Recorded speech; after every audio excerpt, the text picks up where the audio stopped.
ஸ்தோத்திரம், ஸ்தோத்திரம், ஸ்தோத்திரம், ஸ்தோத்திரம். ஹல்லேலூயா, ஹல்லேலூயா, ஹல்லேலூயா. ஸ்தோத்திர பலிகளை ஏறெடுக்கிறோம், ஸ்தோத்திர பலிகளை ஏறெடுக்கிறோம். உமது சமூகத்திலே அமர்ந்திருக்கக்கூடிய கிருபைகளை அப்பா இந்த காலை அதிகாலை ஆராதனையில் எங்களுக்கு தருவீராக. இந்த நேரங்கள் அப்பா உங்கள் சமூகத்தில் அமர்ந்திருந்து அப்பா உம்முடைய அன்பையும் பிரசன்னத்தையும் உணர்கிற வேலையாக, உம்முடைய வார்த்தையை பெற்றுக்கொள்ளுகிற நேரமாக, நாங்கள் உயிர்ப்பிக்கப்படுகிற ஒரு வேலையாக எங்களுக்கு இருப்பதாக ஆண்டவரே உமக்கு நன்றி செலுத்துகிறோம். ஹல்லேலூயா, ஹல்லேலூயா. நன்றி ராஜா. தேவா உம் சமூகமே எனது பிரியமே. தேவா உம் சமூகமே எனது பிரியமே. தேவா உம் சமூகமே எனது பிரியம். ரெண்டே வார்த்தைகள்லாம். தேவா உம் சமூகமே எனது பிரியமே. ரெண்டே வார்த்தைகள்லாம். அவர் சமூகமே எனது சந்தோஷம், அவர் சமூகமே எனது பிரியம். இந்த ஆராதனையின் ஆரம்பத்திலே நாம் வந்திருப்பதற்கு காரணம் ஒன்றே ஒன்றுதான், the presence of God. அவருடைய பிரசன்னத்திற்காகத்தான் நம்ம வந்திருக்கிறோம். உங்கள் பிரசன்னம் தான் என்னுடைய பிரிய ஆண்டவரே, உங்கள் பிரசன்னம் தான் என்னுடைய வாஞ்சை. எங்களை ஒரு நாளும் விலகாத உம்முடைய பிரசன்னத்திற்காக உமக்கு நன்றி செலுத்துகிறேன். ஹல்லேலூயா. தேவா உம் சமூகமே எனது பிரியமே. எல்லாரும் சேர்ந்து ஒரு விஷயம். தேவா உம் சமூகமே எனது பிரியமே. தேவா உம் சமூகமே எனது பிரியமே. தேவா உம் சமூகமே எனது பிரியமே.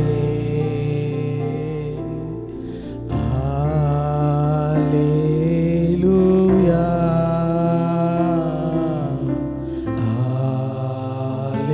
அல்லேலூயா,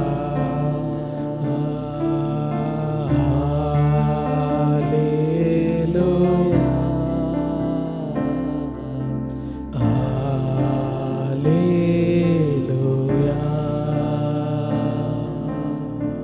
ஆவியானவரே, இந்த இடத்திற்கு நாங்கள் எந்த மனிதனுக்காகவோ எந்த தேவைக்காகவோ அல்ல ஆண்டவரே, உங்கள் பிரசன்னத்திற்காக உங்கள் பாதத்தை தேடி வந்திருக்கிறோம். மரியாள் தன்னை விட்டு எடுபடாத நல்ல பங்கை தெரிந்து கொண்டது போல எங்களை விட்டு எடுபடாத நல்ல பங்காகிய உங்கள் பிரசன்னத்தை நாடி இந்த இடத்துல வந்திருக்கிறோம். ஆராதனை முழுவதும் நாங்கள் பாடி ஆராதிக்கிற வேலை, உங்களுடைய வார்த்தையை தியானிக்கிற நேரங்கள், எல்லா நேரங்களிலும் உமது பிரசன்னத்தை அளவில்லாமல் ஊற்றி எங்களை வழி நடத்துவீராக. உங்கள் சமூகத்திலே எங்களை தாழ்த்தி தருகிறோம். இயேசுவின் நாமத்தில் ஜெபிக்கிறோம் நல்ல பிதாவே, ஆமென், ஆமென், ஆமென். அல்லேலூயா. எல்லாரும் சேர்ந்து சொல்லுவோம் அல்லேலூயா. நாம் சேர்ந்து ஒரு சில பாடலை பாடி தேவனுடைய நாமத்தை மகிமைப்படுத்துவோம். ஹல்லேலூயா. நம்ம கரங்களை தட்டி நம்ம ஒரு சில பாடல்களை பாடுவோம். அடைக்கலமே உமது அடிமை நானே, ஆர்ப்பரிப்பேனே ஆக மகிழ்ந்து. சேர்ந்து கரங்களை தட்டி நம்ம பாடுவோம்.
பெரியவைகளே, சுத்தரேவும் செயல்கள் மகத்துவமானதே.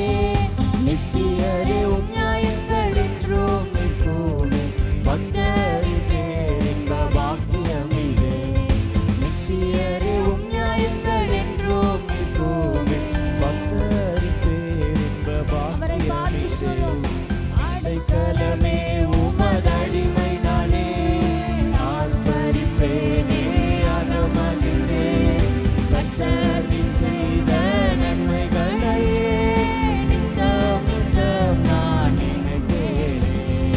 கர்த்தர் செய்த நன்மைகளையே நித்தம் நித்தம் நான் நினைப்பேனே.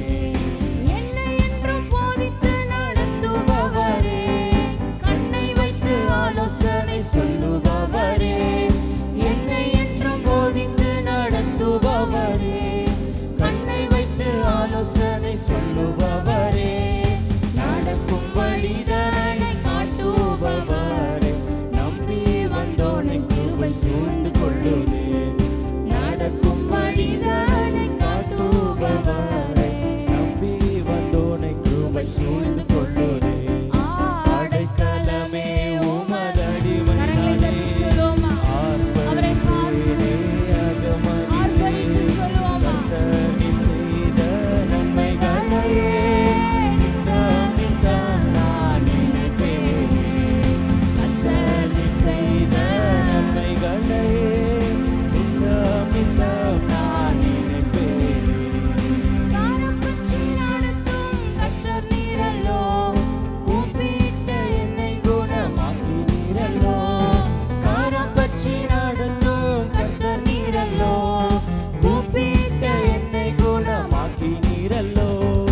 குழியில் விழாதபடி காத்து கொண்டீரே, அழுகையை களிப்பாக மாற்றி விட்டீரே. குழியில் விழாதபடி காத்து கொண்டீரே, அழுகையை களிப்பாக மாற்றி விட்டீரே. காரம் பற்றி நடத்தும் கர்த்தர் நீரல்லோ, கூப்பிட்ட என்னை குணமாக்கினீரல்லோ. காரம் பற்றி நடத்தும் கர்த்தர் நீரல்லோ, கூப்பிட்ட என்னை குணமாக்கினீரல்லோ. குழியில் விழாதபடி காத்து கொண்டீரே, அழுகையை களிப்பாக மாற்றி விட்டீரே. குழியில் விழாதபடி காத்து கொண்டீரே, அழுகையை களிப்பாக மாற்றி விட்டீரே. அடைக்கலமே உமதடிமை நானே, ஆர்ப்பரிப்பேனே அகமகிழ்ந்தே. கர்த்தர் செய்த நன்மைகளையே நித்தம் நித்தம் நான் நினைப்பேனே. கர்த்தர் செய்த நன்மைகளையே நித்தம் நித்தம் நான் நினைப்பேனே. ஹல்லேலூயா. அவர் கரம் பற்றி நடத்துகிற தேவன். ஆமென். இந்த வேலையில் நீங்கள் ஆராதிக்கிற தேவன், அவர் உங்கள் கரத்தை பிடித்து நடத்துகிற தேவனாக இருக்கிறார். நீங்கள் செல்லுகிற சூழ்நிலை ஒருவேளை தனிமையின் சூழ்நிலையாக இருக்கலாம். ஆனால் உங்களுக்கு தெரியாது, நம்மளால் உணர்ந்து கொள்ள முடியாது அவருடைய கரம் நம்மை பற்றி இருக்கிறது. ஹல்லேலூயா. ஒரு விஷயம் கூட இந்த சரணத்தை நம்ம சேர்ந்து பாடுவோமா? கரம் பற்றி நடத்தும் கர்த்தர் நீரல்லோ, கூப்பிட்ட என்னை குணமாக்கினீரல்லோ. சொல்லுவோமா? கரம் பற்றி நடத்தும் கர்த்தர் நீரல்லோ, கூப்பிட்ட என்னை குணமாக்கினீரல்லோ. குழியில் விழாதபடி காத்து கொண்டீரே, அழுகையை களிப்பாக மாற்றி விட்டீரே. குழியில் விழாதபடி காத்து கொண்டீரே, அழுகையை களிப்பாக மாற்றி விட்டீரே. அடைக்கலமே உமதடிமை நானே, ஆர்ப்பரிப்பேனே அகமகிழ்ந்தே. கர்த்தர் செய்த நன்மைகளையே நித்தம் நித்தம் நான் நினைப்பேனே. அடைக்கலமே உமதடிமை நானே, ஆர்ப்பரிப்பேனே அகமகிழ்ந்தே. கர்த்தர் செய்த நன்மைகளையே நித்தம்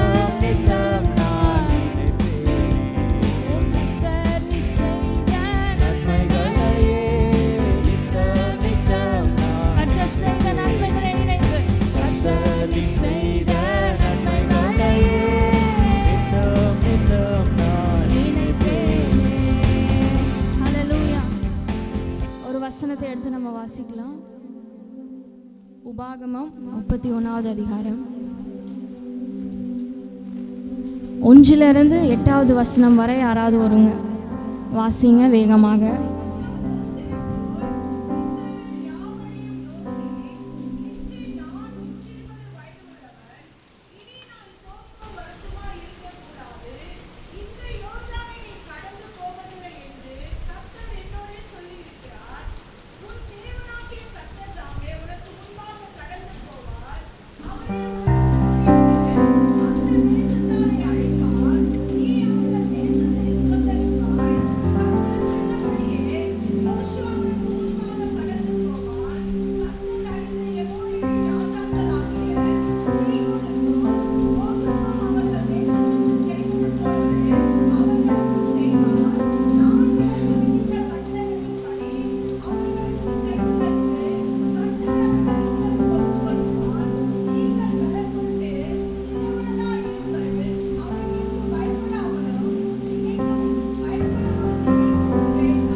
இந்த வசனங்களை மோசே இஸ்ரவேல் ஜனங்களிடத்தில் பேசுகிறார். இதுவரைக்கும் இஸ்ரவேல் ஜனங்களை நடத்தி வந்தது யார்? மோசே. நம்ம பைபிளில் பார்த்தோன்னா இஸ்ரவேல் ஜனங்களுக்கும் ஆண்டவருக்கும் டைரக்ட் கனெக்ஷன் கிடையாது. யார் ஆண்டவர் இடத்துலேருந்து வார்த்தையை வாங்கி தருவா? மோசே தான். அப்படி இருக்கும்பொழுது மோசே சொல்லுகிறேன், என் கூட அது இந்த காரியத்தை அப்படியே இமேஜின் பண்ணிகிட்டே வாங்க. மோசே கூப்பிட்டு சொல்கிறார் இஸ்ரவேல் ஜனங்களை, என்னால் இதுக்கு மேலே உங்களை வழி நடத்த முடியாது. யார் நடத்துவா, வழி நடத்துவா? யோசுவா இனிமே உங்களை வழி நடத்துவார். அப்போ யோசிச்சு பாருங்கள், இஸ்ரவேல் ஜனங்களோட மனசு எப்படி இருக்கும் அப்படின்ட்டு.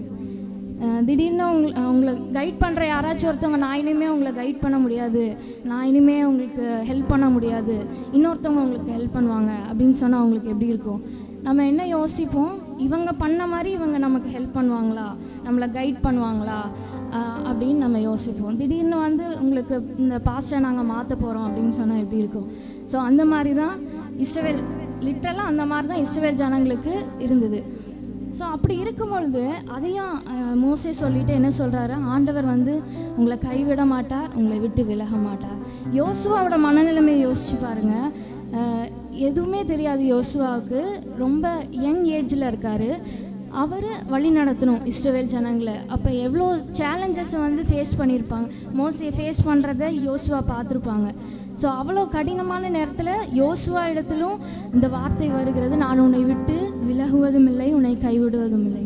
ஸோ இந்த மாதிரி நிலைமையில் நம்ம இருந்தால் தேவன் நம்மக்கிட்ட இந்த வார்த்தையை சொல்லுகிறார், நான் உன்னை விட்டு விலகுவதும் இல்லை, நான் உன்னை கைவிடுவதும் இல்லை என்று தேவன் நம்ம இடத்துல இந்த வார்த்தையை சொல்கிறார். நம்ம அப்படியே எழும்பி நின்று இந்த வார்த்தையை நம்ம சுதந்திரித்துக் கொள்வோம். ஆண்டவரே, நீர் என்னை விட்டு விலகுவதும் இல்லை, என்னை கைவிடுவதும் இல்லை என்று நான் அந்த நாளில் நான் விசுவாசிக்கிறேன்ப்பா.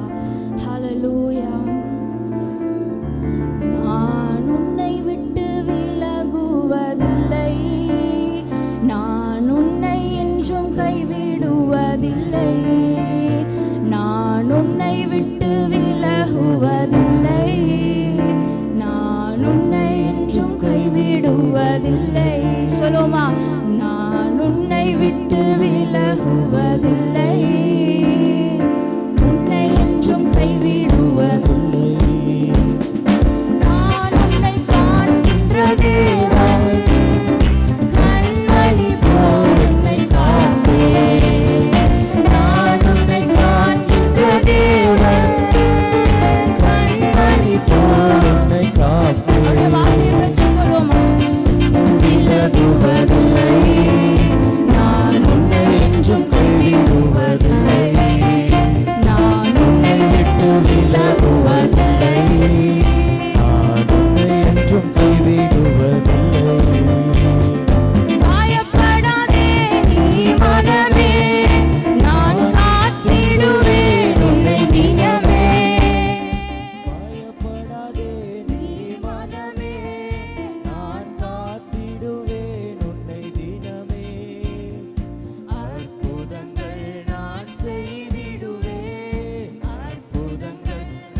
பாதை காட்ட பகலெல்லாம் கூட செல்லுது. அன்பான தேவன் என்னோடு வருவார், அது போதும் என் வாழ்விலே. அவர் நம்மோடு இருக்கிறார். அன்பான தேவன் எந்த சூழ்நிலையிலும் என்னோடு வருவார், உங்களோடு கூட அது இருக்கிற போதும் தேவன் என் அவர். வாழ்விலே. அன்பான தேவன் என்னோடு வருவார், அது போதும் என் விசுவாசித்து சொல்லுங்க, வாழ்விலே. என்னுடைய வாழ்க்கையில் என்னோடு கூட வருகிற தேவன் அவர். தேவன் என்னோடு வருவார், அது போதும் என் வாழ்விலே. என் ஏக்கமெல்லாம் எல்லாம் தேவன் தீர்ப்பார், சந்தோஷம் நான் காணுவேன். என் ஏக்கமெல்லாம் என் தேவன் என்னுடைய ஜெபம் தீர்ப்பார், கேட்கலாம் பதில் தருகிற சந்தோஷம் நான் தேவன். காணுவேன். சொல்லுங்க, என் ஏக்கமெல்லாம் ஏக்கமெல்லாம் என் தேவன் தீர்ப்பார், சந்தோஷம் நான் காணுவேன். மாறாதி நீரை நீரை தேனாக மாற்றும் என் நேசர் என்னோடுண்டு. என் மாறாதி நீரை தேனாக மாற்றும் என் நேசர் என்னோடுண்டு. எதினால் இது எதினால் என்னோடு இருப்பதினால், எதினால் என்னோடு இருக்கிறீர் ஆண்டவரே. என்னோடு இருப்பதினால், எதினால் என்னோடு இருப்பதினால், எதினால் இது எதினால் என்னோடு இருப்பதினால். கரங்களை தட்டி அவரை மகிமைப்படுத்துவோமா? நான் உன்னை விட்டு விலகுவதும் இல்லை, உன்னை கைவிடுவதும் இல்லை என்று அவர் வாக்கு பண்ணுகிறார்.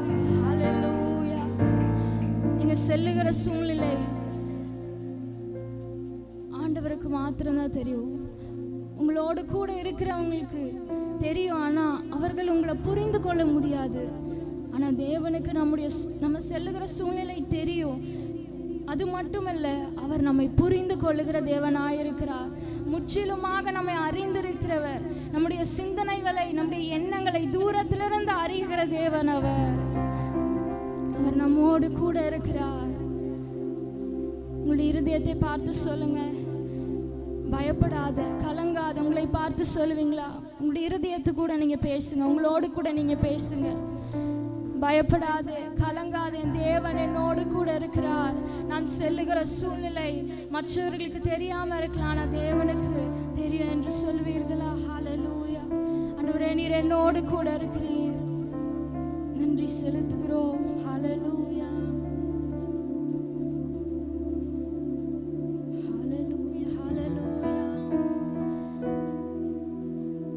நான் ஒருபோதும் உன்னை கைவிடுவதில்லை என்றுரை செய்தேன் அன்றோ.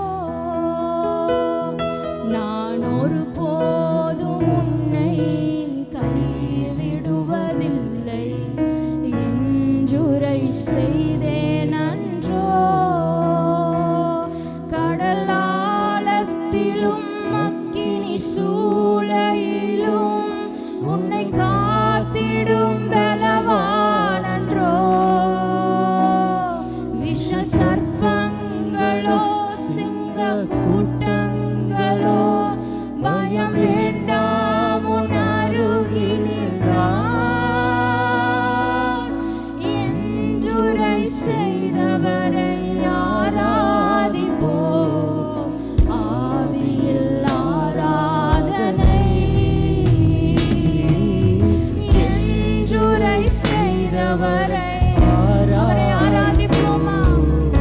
ஆவியில் ஆராதனை,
சித்தம் செய்வதுதான் இதயத்தின் ஏக்கமையா. உள்ளத்தின் ஆழத்திலிருந்து சொல்லுவீங்களா? உம்மோடு இருப்பதுதான் உள்ளத்தின் வாஞ்சையா. அவருடைய சித்தம் செய்வது, உம் சித்தம் செய்வதுதான் இதயத்தின் ஏக்கமாயிருக்கிறது. இதயத்தின் ஏக்கமையா. கரங்களை உயர்த்தி சொல்லுவோமா? இயேசையா, உம்மைத்தானே என் முன்னே நிறுத்தியுள்ளேன். இயேசையா, உம்மைத்தானே என் முன்னே நிறுத்தியுள்ளேன். உம்மோடு இருப்பதுதான் உள்ளத்தின் வாஞ்சையா. உம் சித்தம் செய்வதுதான் இதயத்தின் ஏக்கமையா.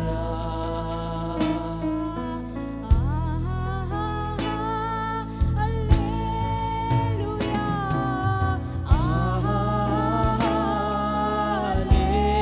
அல்லேலூயா. அல்லேலூயா. அல்லேலூயா.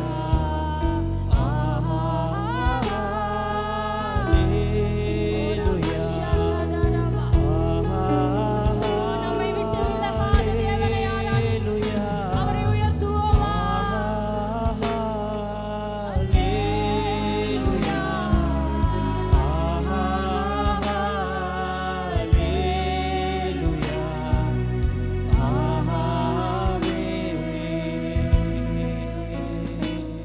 நான் ஒருபோதும் கைவிடுவதில்லை நெஞ்சுரை செய்தேன் அன்றோ. நான் ஒருபோதும் உன்னை கைவிடுவதில்லை கைஞ்சுரை செய்தேன் அன்றோ. கடலாழத்திலும் அக்கினி சூளையிலும் உன்னை காத்திடும் பலவானன்றோ. விஷ சர்ப்பங்களோ சிங்க கூட்டங்களோ பயம் வேண்டாம் உன் அருகினில் நான். எஞ்சுரை செய்தவரை ஆராதிப்போம் ஆவியில் ஆராதனை. எஞ்சுரை செய்தவரை ஆராதிப்போம் ஆவியில் ஆராதனை. உங்களுடைய இருதயம் கலங்கும் போதெல்லாம், உங்களுடைய மனது கேள்விகளால் நிரம்பும் பொழுது நீங்க சொல்லுங்க ஆண்டவரை பார்த்து, நீர் என்னோடு கூட இருக்கிறீர், நீர் என்னை விட்டு விலகுவதும் இல்லை, நீர் என்னை கைவிடுவதும் இல்லை என்று விசுவாசத்தை அறிக்கை செய்யுங்க. ஆண்டவரே அப்பா, எங்களை ஒவ்வொருவரையும் உங்கள் கரத்தில் நாங்கள் ஒப்பு கொடுக்குறோம். எங்களுடைய பயங்கள், எங்களுடைய எல்லா கேள்விகள், குழப்பங்கள் எல்லாவற்றையும் தேவனுடைய கரத்தில் ஒப்பு கொடுக்குறோம். உங்கள் பலத்தினால் எங்களை நிரப்புவீராக. ஆண்டவரே தேவன் தாமே தொடர்ந்து ஆளுகை செய்யுங்க. இயேசுவின் நாமத்தில் பிதாவே, ஆமென்.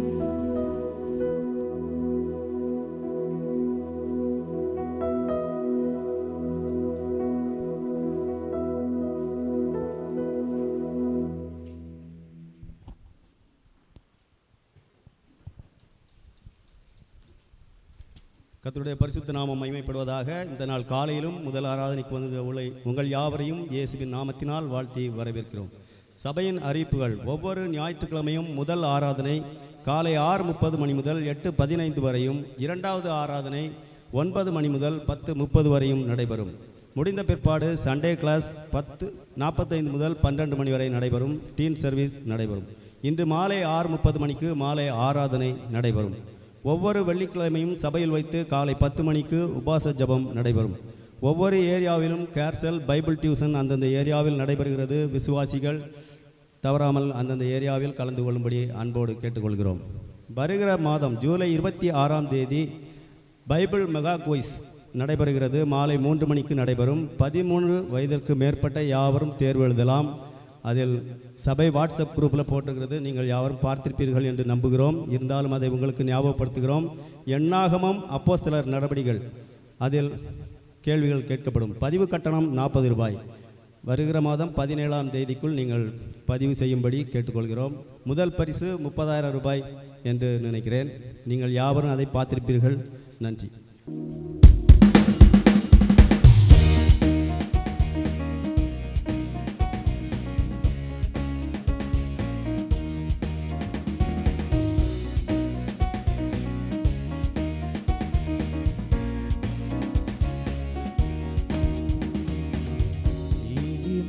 போல் மலர்ந்திடுவே, இவனோன் மரம் போல் படர்ந்திடுவே. லீலி மலர் போல் மலர்ந்திடுவே, இவனோன் மரம் போல் படர்ந்திடுவே. கர்த்தரின் சமூகம் பனித்துளி போல் காலமெல்லாம் என் இதயத்திலே. கர்த்தரின் சமூகம் பனித்துளி போல் காலமெல்லாம் என் இதயத்திலே. மலர்ந்திடுவேன், படர்ந்திடுவேன், நறுமணமாய் பரவிடுவேன். மலர்ந்திடுவேன், படர்ந்திடுவேன், நறுமணமாய் பரவிடுவேன். லீலி மலர் போல் மலர்ந்திடுவேன், இவனோன் மரம் போல் படர்ந்திடுவேன். மனதார இயேசு சிநேகிக்கிறார், மன்னித்தாரே என் மீறுதல்கள். மனதார இயேசு சிநேகிக்கிறார், மன்னித்தாரே என் மீறுதல்கள். கோபமோ நீங்கியது, தயவோ வாழ்நாளெல்லாம். கோபமோ நீங்கியது, தயவோ வாழ்நாளெல்லாம். மலர்ந்திடுவேன், படர்ந்திடுவேன், நறுமணமாய் பரவிடுவேன். மலர்ந்திடுவேன், படர்ந்திடுவேன், நறுமணமாய் பரவிடுவேன். ஈலி மலர் போல் மலர்ந்திடுவேன், இவனோன் மரம் போல் படர்ந்திடுவேன். ஈலி மலர் போல் மலர்ந்திடுவேன், இவனோன் மரம் போல் படர்ந்திடுவேன். கயிறுகளால் கட்டி இழுத்து கொண்டார், கைப்பிடித்து நடக்க பழக்குகிறார். கயிறுகளால் கட்டி இழுத்து கொண்டார், கைப்பிடித்து நடக்க பழக்குகிறார். நுகத்தடி அகற்றிவிட்டார், பக்கம் சாய்ந்து ஊட்டுகிறார். நுகத்தடி அகற்றிவிட்டார், பக்கம் சாய்ந்து ஊட்டுகிறார். மலர்ந்திடுவேன், படர்ந்திடுவேன், நறுமணமாய் பரவிடுவேன். மலர்ந்திடுவேன், பரவிடுவேன், நறுமணமாய் பரவிடுவேன்.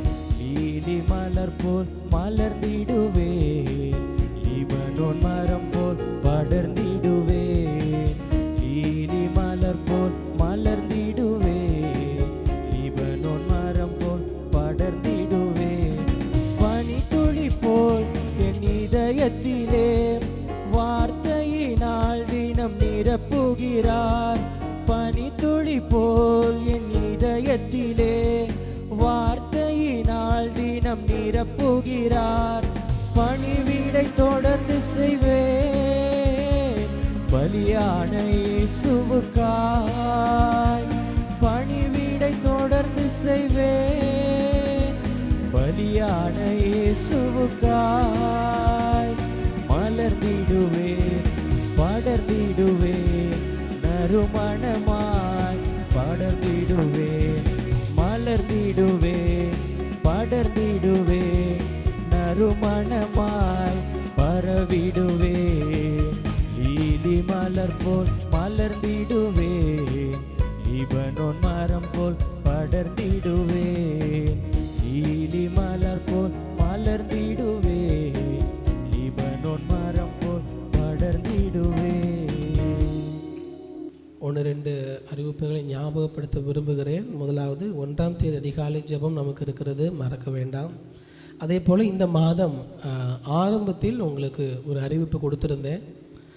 அதாவது நம்ம மிஷன் காணிக்கை எடுக்கிற அன்று சொல்லியிருந்தேன். ஒரு பைபிள் காலேஜில் ஒரு ஸ்டூடெண்ட்ஸுக்காக நம்ம ஃபீஸ் பே பண்ண வேண்டி இருக்கிறது என்று சொல்லி நமக்காக அதிகம் இருப்பதினால் அதை செய்யவில்லை.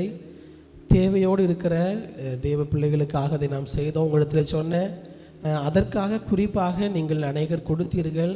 நான் ஒரு 6 மந்த்ஸுக்குள்ளே கொடுக்கணும்னு யோசித்தேன். ஆனால் ஒரே மாதத்தில் 15,000 ரூபாய் நீங்கள் அதற்காக அந்த பைபிள் காலேஜுக்கான ஃபீஸுக்காக நீங்கள் கொடுத்தீங்க. அந்த 15,000 ரூபாய் அந்த பையனுடைய ஃபீஸுக்காக காலேஜில் கெட்டுவதற்கு தேவன் நமக்கு கிருபை தந்தார். ஹல்லேலூயா, ஹல்லேலூயா. தொடர்ந்து ஜெபியுங்கள். இன்னொரு 10,000 ரூபாய் நாம் கொடுக்க தேவன் நமக்கு கிருபை தரட்டும். கர்த்தர் உங்களுடைய இருதயத்தில் ஏவுவானால் நீங்கள் அதற்காக உற்சாகமாய் கொடுங்கள். அதே போல் வருகிற மாதத்தில் போதகர் ஐக்கிய கூடுகை நம்முடைய சபையில் நடைபெறுகிறது. வருகிற 7ஆம் தேதி நம்முடைய சபையில் வைத்து அந்த கூடுகை இருக்கிறது. காலையில் வெயில் அதிகமாக இருப்பதினால் இந்த முறை நான் பாஸ்டர் இடத்துல கேட்டு ஈவினிங்கில் அந்த பாஸ்டர்ஸ் ஃபெலோஷிப்பை சபையில் வைத்திருக்கிறோம். நம்முடைய அம்பத்தூர் மண்டலத்தில் உள்ள எல்லா சபையினுடைய போதகர்களும் மாலையில் அந்த கூடுகை இருக்கிறது. அதற்காக ஜெபியுங்கள், அதற்கான தேவைகளுக்காக ஜெபியுங்கள்.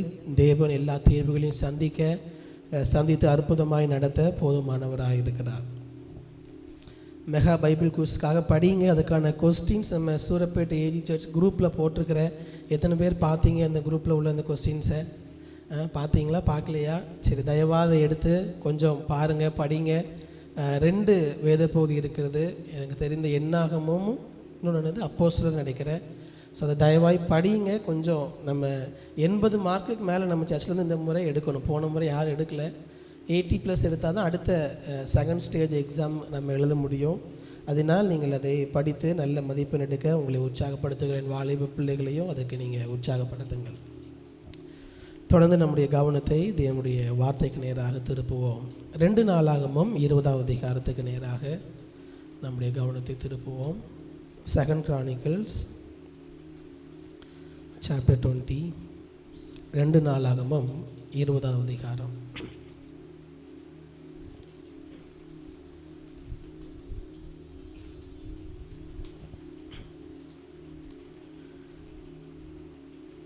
நாம் எல்லாரும் சேர்ந்து அந்த வசனங்களை வாசிக்க போகிறோம். ஓகே, எல்லாரும் சேர்ந்து வாசிக்க போகிறோம். 20ஆம் அதிகாரத்தில் 1வது வசனத்திலிருந்து 17வது வசனம் வரை நாம் சேர்ந்து வாசிக்க போகிறோம். எல்லாரும் இருக்கடங்களில் தயவாய் எழும்பி நின்று கர்த்தருடைய வார்த்தைக்கு கனப்படுத்தி நம்ம சேர்ந்து வாசிக்க போகிறோம். எல்லாரும் வேகமாக இருக்கடங்களில் சிறு பிள்ளைகளிலிருந்து பெரியவர்கள் வரை வேகமாக எழும்பி நின்று உங்களுடைய கரங்களிலே பைபிள் இருக்கும் என்று விசுவாசிக்கிறேன். தேவைப்படுகிறவர்கள் நீங்கள் டிவியில் பார்த்து கொள்ளலாம். 2 நாளாகமம் 20ஆவது அதிகாரம் 1 17 வரை உள்ள வசனங்களை நாம் வாசிக்கலாம், சேர்ந்து வாசிக்கலாம். 20ஆவது அதிகாரம். இதற்கு பின்பு மோவா புத்திரரும் அம்மோன் புத்திரரும் அவர்களோட அம்மோனியருக்கு அப்புறத்தில் உள்ள மனுஷரோடு கூட யோசபாத்திற்கு விரோதமாய் யுத்தம் பண்ண வந்தார்கள். சிலர் வந்து யோசபாத்தை நோக்கி, உமக்கு விரோதமாய் ஏராளமான ஜனங்கள் சீரியாவிலிருந்து வருகிறார்கள். இதோ அவர்கள் எங்கேதி ஆகிய ஆசசோன் தாமாரில் இருக்கிறார்கள் என்று அறிவித்தார்கள். அப்பொழுது யோசபாத் பயந்து கர்த்தரை தேடுகிறதற்கு ஒருமுகப்பட்டு யூதாவெங்கும் உபவாசத்தை கூறுவித்தான். அப்படியே யூதா ஜனங்கள் கர்த்தரிடத்திலே சகாயம் தேட கூடினார்கள். யூதாவில் உள்ள எல்லா பட்டணங்களிலும் இருந்து அவர்கள் கர்த்தரை தேட வந்தார்கள். அப்பொழுது யோசபாத் கர்த்தருடைய ஆலயத்திலே புது பிரகாரத்து முகப்பிலே யூதா ஜனங்களும் எருசலேமியரும் கூடின சபையில் நின்று, எங்கள் பிதாக்களின் தேவனாகிய கர்த்தாவே, பரலோகத்தில் இருக்கிற நீர் அல்லவோ தேவன், தேவரீர் ஜாதிகளுடைய ராஜ்யங்களை எல்லாம் ஆளுகிறவர், உம்முடைய கரத்திலே வல்லமையும் பராக்கிரமும் இருக்கிறது. ஒருவரும் உம்மோடு எதிர்த்து நிற்கக்கூடாது. எங்கள் தேவனாகிய நீர் உம்முடைய ஜனமாகிய இஸ்ரவேலுக்கு முன்பாக இந்த தேசத்து குடிகளை துரத்திவிட்டு இதை உம்முடைய சிநேகிதனாகிய ஆபிரகாமுடைய சன்னதிக்கு என்றென்றைக்கும் என்று கொடுக்கவில்லையா? ஆதலால் அவர்கள் இங்கே குடியிருந்து இதிலே உம்முடைய நாமத்துக்கென்று எங்கள் மேல் பட்டயம், நியாய தண்டனை, கொள்ளை நோய், பஞ்சம் முதலான தீமைகள் வந்தால் அப்பொழுது உம்முடைய நாமம் இந்த ஆலயத்தில் விளங்குகிறபடியால் நாங்கள் இந்த ஆலயத்திலும் உமது சந்நிதியிலும் வந்து நின்று எங்கள் இடுக்கணில் உம்மை நோக்கி கூப்பிடுகையில் தேவரீர் கேட்டு ரட்சிப்பீர் என்று சொல்லியிருக்கிறார்கள். இப்பொழுதும் இதோ இஸ்ரவேலர் எகிப்து தேசத்திலிருந்து வருகிற போது அம்மோன் புத்திரர், மோவாபியர், சேயீர் மலை தேசத்தாருடைய சீமைகள் வழியாய் போக நீர் உத்தரவு கொடுக்கவில்லை. ஆகையால் அவர்களை விட்டு விலகி அவர்களை நாசப்படுத்தாதிருந்தார்கள். இப்பொழுதும் இதோ அவர்கள் எங்களுக்கு நன்மைக்கு தீமையை சரிக்கட்டி தேவரீர் எங்களை சுதந்திரிக்க பண்ணின உம்முடைய சுதந்திரத்திலிருந்து எங்களை துரத்திவிட வருகிறார்கள். எங்கள் தேவனே, அவர்களை நீர் நியாயம் தீர்க்க மாட்டீரோ?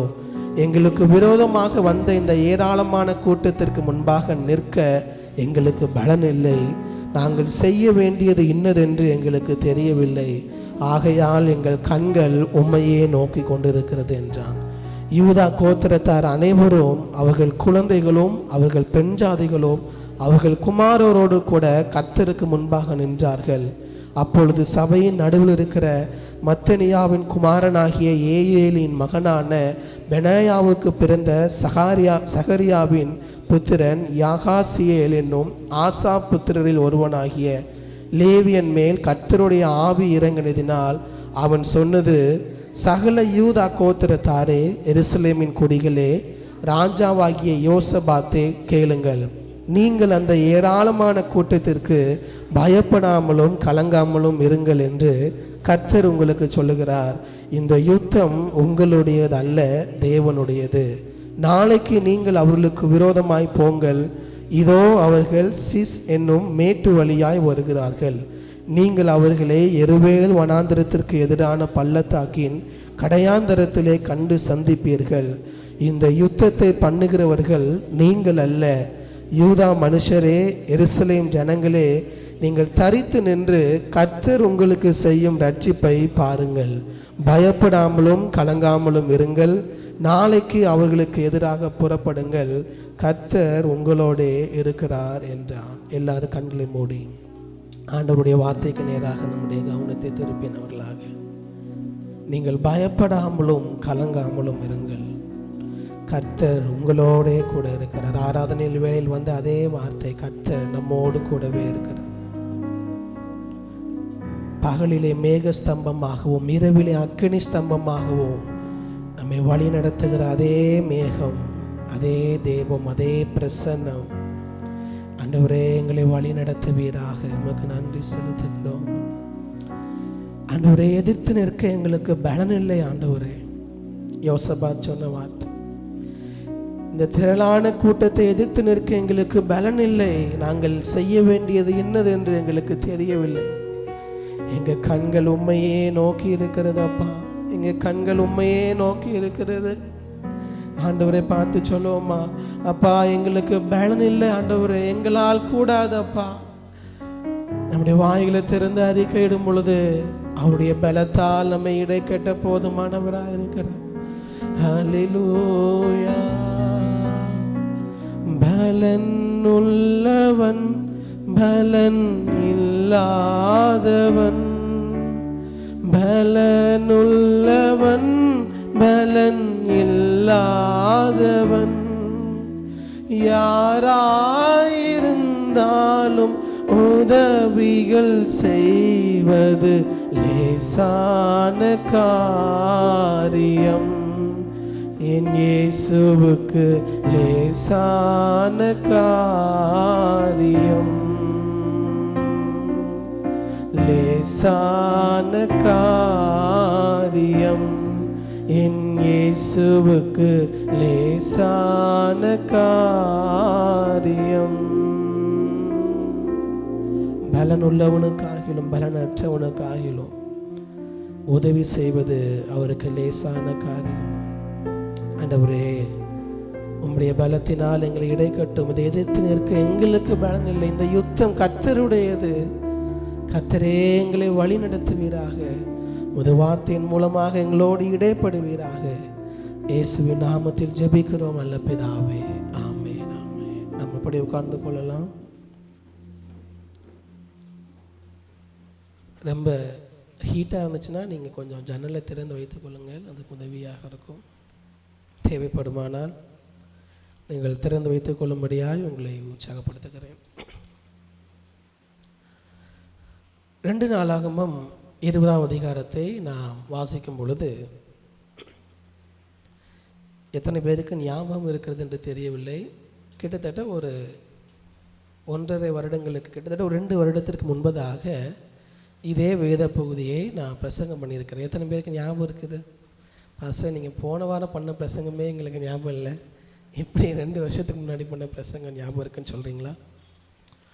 பரவாயில்ல, மேபி ஒரு சிலருக்கு ஞாபகம் இருக்கலாம். 2 நாளாகமும் 20ஆம் அதிகாரத்தை அடிப்படையாக கொண்டு இந்த யோசபாத் ராஜாவை தேவன் நடத்தின விதத்தை நாம் தியானித்தோம். இந்த மாதத்திலே தேவன் நமக்கு தந்த வாக்குத்தத்த வார்த்தையாக தியானிப்பதற்கென்று நாம் எடுத்துக்கொண்ட தீம் என்ன அப்படின்னா, கர்த்தர் உங்களுக்காக யுத்தம் செய்வார். எல்லாம் சேர்ந்து சொல்லுங்க பார்க்கலாம். கர்த்தர் உங்களுக்காக யுத்தம் செய்வார்.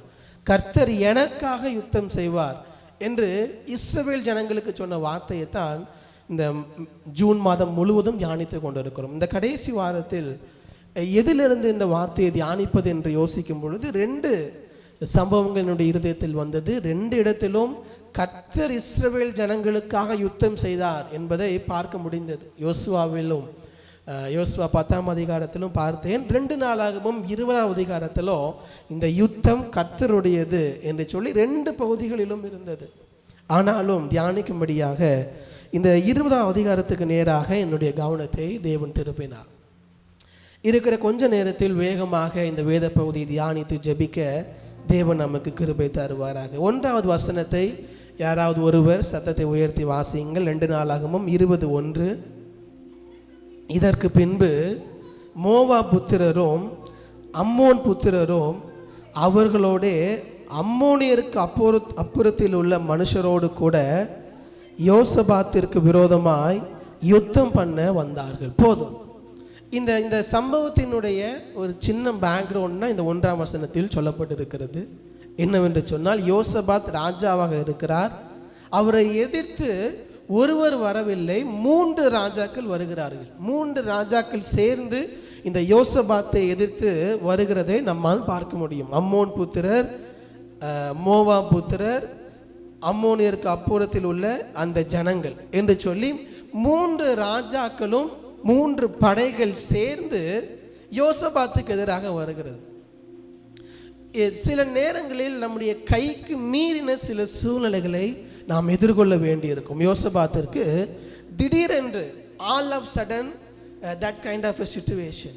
ஒருவர் வந்தால் பரவாயில்ல, தன்னுடைய படையை ஆயத்தம் செய்து கொள்ளலாம், அவர்களோடு போய் யுத்தத்தை செய்யலாம்.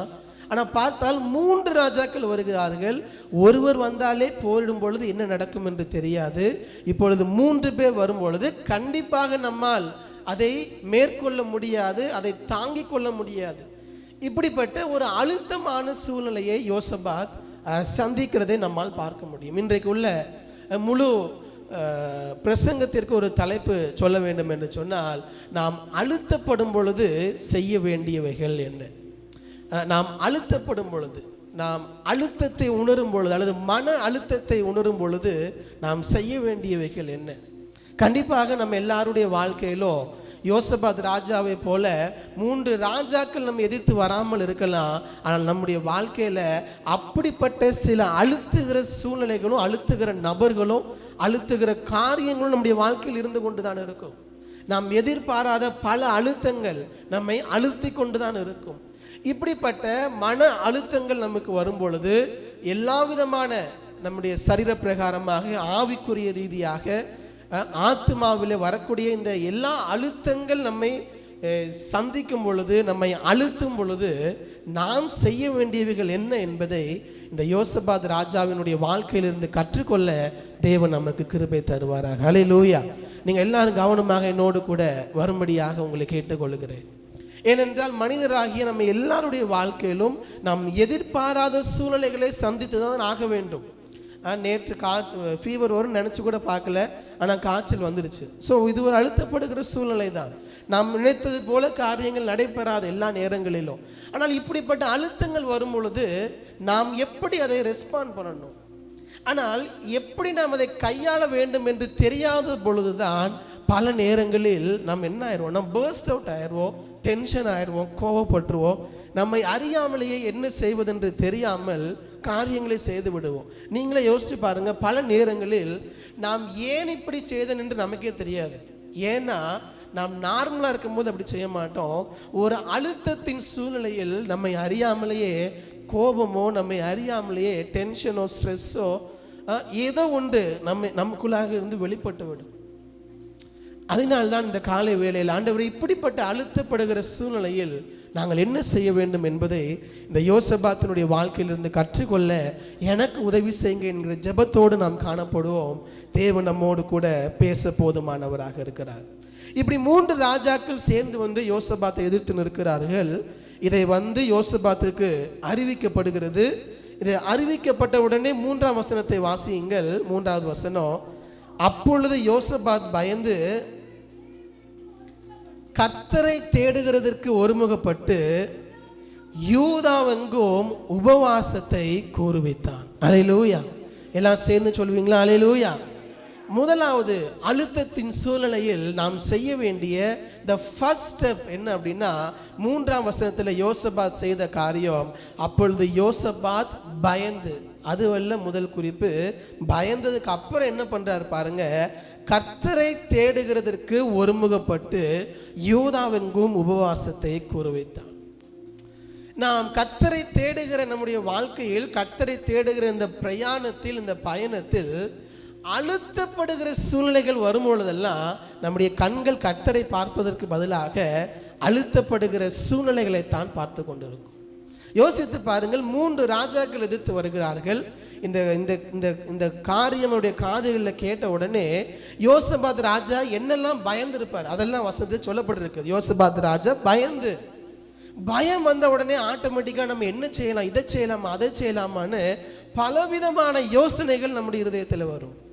ஆனால் முதலாவது குறிப்பு நான் நமக்கு சொல்ல விரும்புகிற காரியம், நாம் அழுத்தப்படுகிற சூழ்நிலையில் முதலாவது நாம் செய்ய வேண்டியது, நம்முடைய கண்கள் கர்த்தரை நோக்கி பார்க்க வேண்டும். கர்த்தரை நோக்கி பார்க்க வேண்டும். முதலாவது தேவனை பார்ப்பது தான் நாம் அழுத்தப்படுகிற சூழ்நிலையில் the first and immediate step. பலவிதமான அழுத்தங்கள் நாம் அழுத்தப்படலாம். சில ஃபினான்ஷியலாக ஒரு சில அழுத்தங்கள் நமக்கு இருக்கலாம். நாம் என்ன செய்வோம், உடனடியாக இதன் மூலமாக சரி பண்ணலாமா, இதை வைத்து இவர்களிடத்தில் கேட்கலாமா, அவர்களிடத்தில் கேட்கலாமா, இப்படி நம்ம அரேஞ்ச் பண்ணிடலாமா, இப்படி கடனுக்கு, இப்படி பல விதங்களில் நாம் ஃபினான்ஷியலாக யோசிப்போம். ஆண்டவர் சொல்கிறாரு, பொருளாதார ரீதியாக அழுத்தப்படுறியா, நீ முதலாவது என்ன பண்ண அப்படின்னா கர்த்தரை தேடுவதற்கு ஒருமுகப்படு. கர்த்தரை தேடுவதற்கு ஒருமுகப்படு. குடும்பத்தில் கணவன் மனைவிக்கு இடையில பலவிதமான போராட்டங்களோடு இருக்கிறோம். கிழக்கு மேற்கு போல, ஈஸ்ட் வெஸ்ட் போல குடும்பத்தில் பிரச்சனையோடு இருக்கிறோம். நீங்க என்ன பண்ணணும், வேற எங்கேயும் போக தேவையில்லை, கர்த்தரை தேடுவதற்கு ஒருமுகப்படுங்கள். குடும்பத்தில் உள்ள போராட்டங்கள், சமாதானமின்மைகள், இப்படி எந்த விதமான அழுத்தமாக வேண்டுமானால் இருக்கலாம். நான் பல விதமான அழுத்தங்கள் எழுதி வைத்திருக்கிறேன்.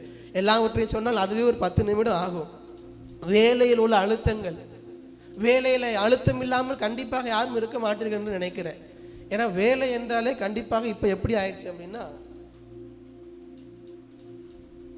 அழுத்தப்படுகிற ஒரு சூழ்நிலையாகத்தான் இருக்கிறது. ஒவ்வொருடைய வேலையை குறித்து கேட்கும் பொழுது அப்படிதான் இருக்கிறது. பல மணி நேரங்கள் வேலை, அதுலேயும் பல வேலைகள், பல அழுத்தங்கள், ஒவ்வொருவருக்கும் பதில் சொல்ல வேண்டிய சூழ்நிலைகள், இன்றைக்கு வேலை இருக்குமா, நாளைக்கு வேலை இருக்குமோ, இப்படி பல அழுத்தங்கள் வேலையில் இருக்கிறது. நீங்க வேற எங்கேயும் போக வேண்டாம், கர்த்தரை தேடுவதற்கு ஒருமுகப்படுங்கள்.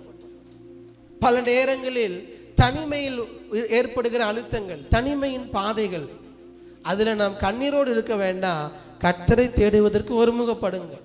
இப்படி நம்முடைய வாழ்க்கையில வரக்கூடிய எந்த அழுத்தங்களாக இருக்கட்டும், கவலைகளாக இருக்கட்டும், தனிமைகளாக இருக்கட்டும், கோபங்களாக இருக்கட்டும், வைராக்கியங்களாக இருக்கட்டும், கசப்புகளாக இருக்கட்டும், எப்படிப்பட்ட அழுத்தங்கள் நம்முடைய வாழ்க்கையில் இருந்தாலும் சரி, ஆண்டவர் இந்த காலை நேரத்தில் நமக்கு கற்றுக் கொடுக்கக்கூடிய மிக முக்கியமான ஒரு பாடம் என்னவென்று சொன்னால், நீ அழுத்தப்படும் பொழுதெல்லாம் நீ உன்னுடைய சுயத்தில் செயல்பட முயற்சிக்க வேண்டாம். ஆனால் நம்முடைய ஹியூமன் டெண்டன்சி, நாம் ஈஸியாக என்ன பண்ணுவோம்னா, நாம செயல்படுவதற்கு என்ன செய்யலாம், நாம அதை எப்படி சமாளிக்கலாம். இல்லை இல்லை எனக்கு அன்பான தேவ ஜனமே, நாம செயல்பட முயற்சித்தால் என்ன ஆகும் என்பதையும் சொல்லி விடுகிறேன். நாம செயல்படும் பொழுது நம்முடைய சுயத்தினால் அதை கட்டுப்படுத்த முயற்சிப்போம்.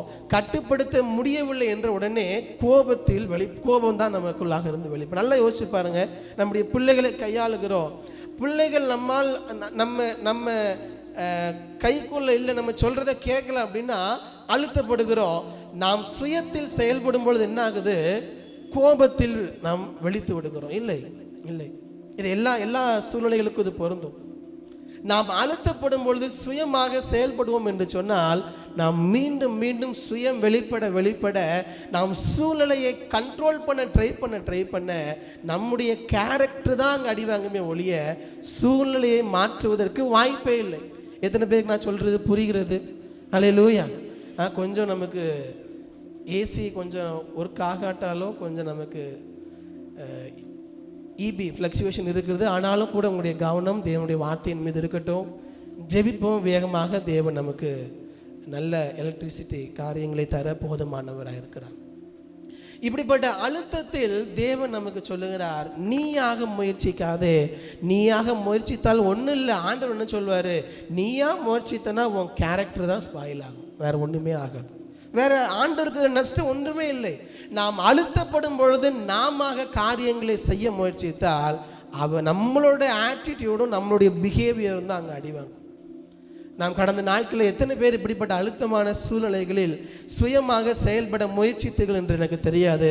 ஆனால் நம்மோடு ஆண்டவர் திட்டமும் தெளிவுமாக சொல்லுகிறார், நீ அழுத்தப்படும் பொழுது யோசபாத் செய்த முதல் காரியம், யோசபாத் செய்த காரியத்தை நாமும் செய்வதற்கு தேவன் நமக்கு கிருபை தரட்டும்.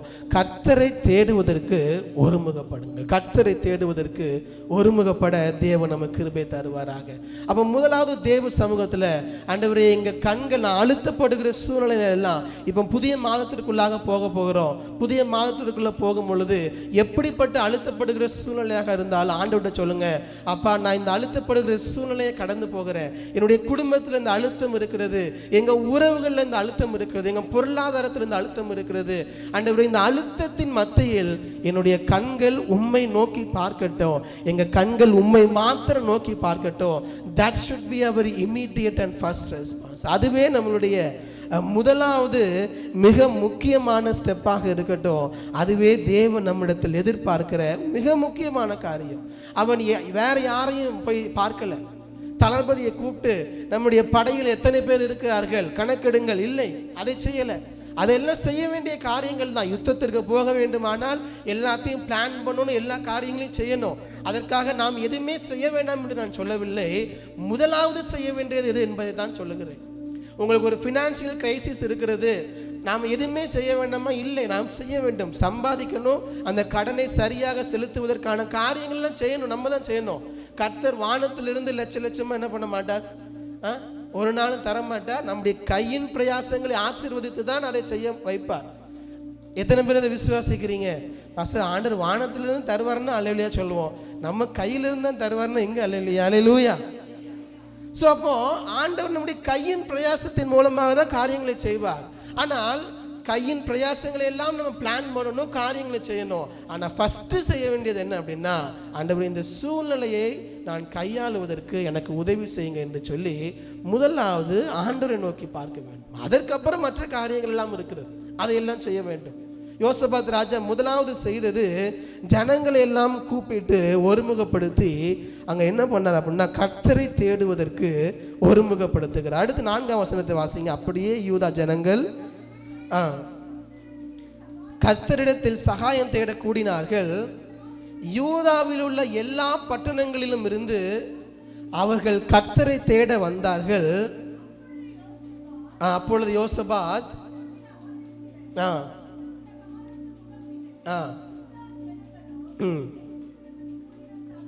போதும் போதும் போதும்.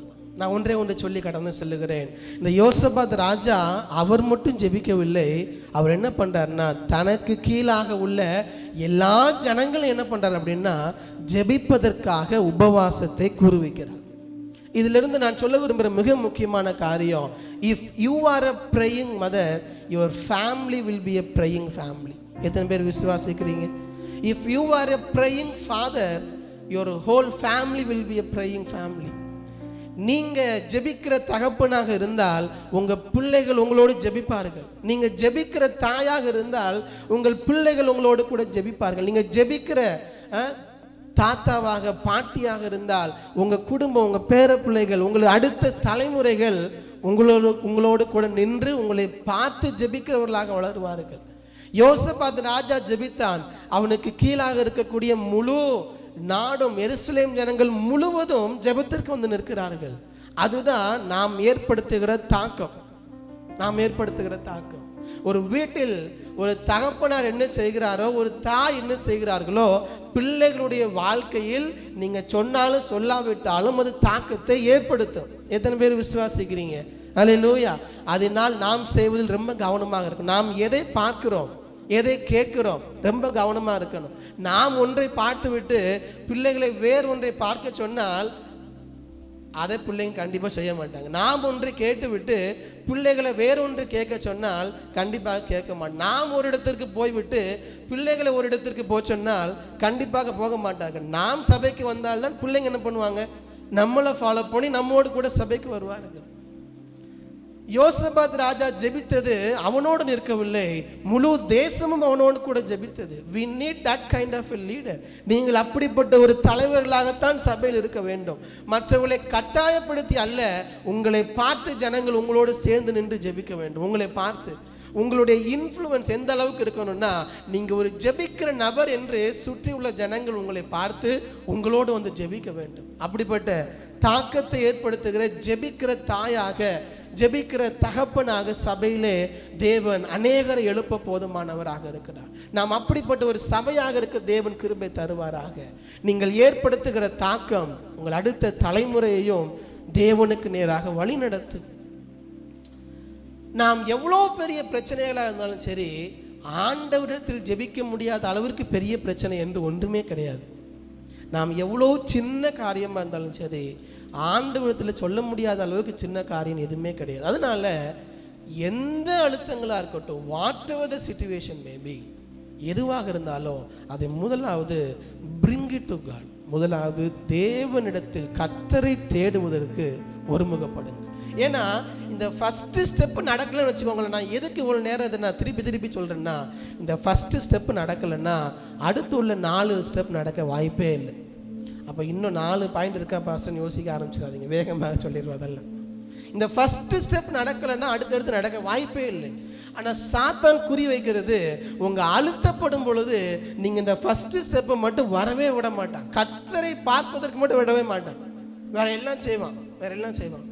கர்த்தரை பார்க்க விட மாட்டான். நீங்கள் அழுத்தப்படுகிறீர்களா? இந்த புதிய மாதத்திற்குள்ள கடந்து செல்ல போகிறோம். ஆண்டவர் சொல்லுகிறார், இந்த யுத்தம் உங்களுடையது அல்ல, இது கர்த்தருடையது. நீங்கள் சந்திக்கிற சூழ்நிலைகள், நீங்கள் சந்தித்து கொண்டிருக்கிற சூழ்நிலைகள் நீங்கள் போராடுவதற்கான சூழ்நிலைகள் அல்ல. நான் அடுத்து உள்ள வரும்போது சொல்லுகிறேன். முதலாவது கர்த்தரை தேடுவதற்கு ஒருமுகப்படுங்க. உங்கள் கண்கள் அவரையே நோக்கி இருக்கட்டும். நம்ம இயற்கையாக நம்முடைய மனித மூளையில் யோசிக்கும் பொழுது இவைகள் எப்படி நடைபெறும் நமக்கு தெரியாது, நம்முடைய கண்களுக்கு தெரியாது. இது எப்படி மாறும் இந்த சூழ்நிலைகள்? என்னுடைய பிள்ளைகளுடைய வாழ்க்கை, என்னுடைய பேர பிள்ளைகளுடைய வாழ்க்கை, என்னுடைய குடும்பம், என்னுடைய உறவு, என்னுடைய சமாதானம், என்னுடைய பொருளாதாரம், என்னுடைய சூழ்நிலை, இது எதுவுமே நம்ம கையில் இல்லை. நாம் போராட வேண்டிய போராட்டம் அல்ல. இது உங்களுடைய போராட்டம் அல்ல, உங்களுடைய யுத்தம் அல்ல. இது கர்த்தருடையது. நீங்களும் நானும் செய்ய வேண்டியதெல்லாம் கர்த்தரை நோக்கி பார்ப்பதற்கு ஒருமுகப்பட்டால் போதும். நான் பல நேரங்களில் கணவன் மனைவியாக இருப்பவரிடத்தில் கவுன்சிலிங் கொடுக்கும்போது எல்லாருக்கும் சொல்கிற ஒரே ஒரு காரியம், நான் என்னதான் உங்களிடத்தில் பேசினாலும் சரி, தினந்தோறும் இரவு நேரத்தில் கணவன் மனைவியாக 2 பேரும் சேர்ந்து ஜெபியுங்கள். ஏன்னா அவர் வராமல் நான் என்ன சொன்னாலும் குடும்பத்தில் என்ன நடக்காது அப்படின்னா மாற்றம் நடக்கவே நடக்காது. எல்லாரும் வீட்டிலையும் சொல்லுவேன் நான். எல்லா குடும்பத்திலையும் எதை குறித்து பேசினாலும் அவர்களோடு இதை பகிர்ந்து கொள்வது உண்டு. அதனால் நாம் கர்த்தரை தேடுவதற்கு முதலாவது ஒருமுகப்படுவோம்.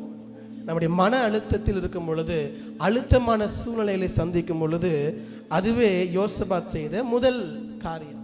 இரண்டாவதாக யோசபாத் என்ன செய்கிறார்? 6வது வசனத்தை வாசியுங்கள். எங்கள் பிதாக்களின் தேவனாகிய கர்த்தாவே, பரலோகத்தில் இருக்கிற நீர் அல்லவோ தேவன், ஜாதிகளுடைய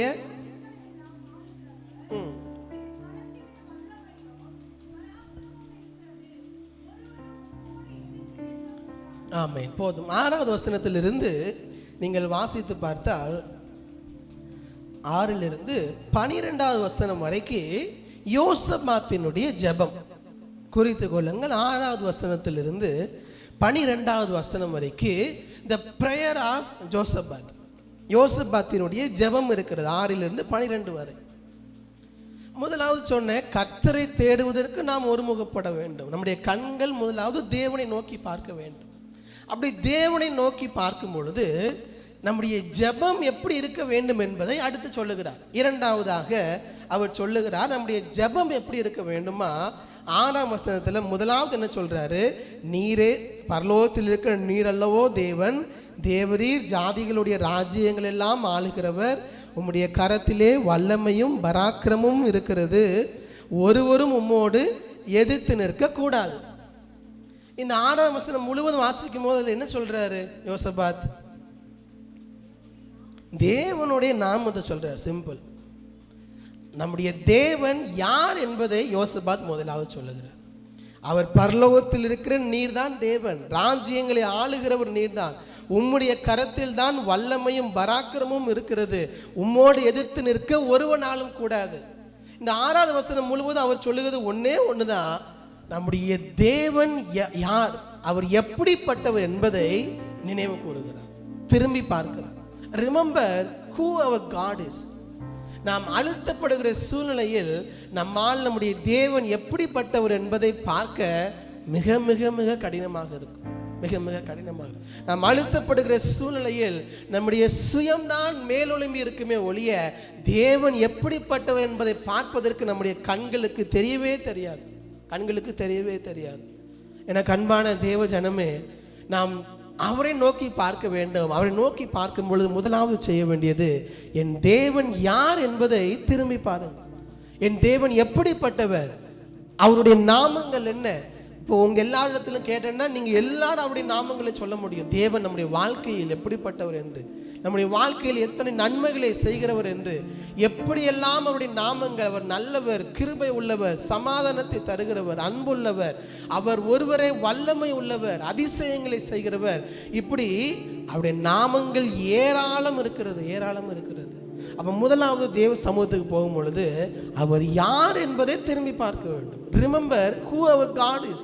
நம்முடைய தேவன் யார், அதை திரும்பி பார்த்தாலே நாம் சந்திக்கிற சூழ்நிலையை விட நான் ஆராதிக்கிற தேவன் பெரியவர் என்பதை நம்மால் உணர்ந்து கொள்ள முடியும். அல்லேலூயா. நான் சொல்றது எத்தனை பேருக்கு புரிகிறது? அல்லேலூயா. நீங்கள் சந்திக்கிற சூழ்நிலையை விட நீங்கள் தேவனை பார்த்தால் போதும், நான் சந்திக்கிற இந்த அழுத்தங்களை விட நான் ஆராதிக்கிற தேவன் பெரியவர் என்பதை ஃபஸ்ட்டே கண்டுபிடிச்சிடலாம். ஃபஸ்ட்டே கண்டுபிடிச்சிடலாம். அடுத்து என்ன பண்ற? 7வது வசனத்தை வாசிங்க. எங்கள் தேவனாகிய நீர் உம்முடைய ஜனமாகிய இஸ்ரவேலுக்கு முன்பாக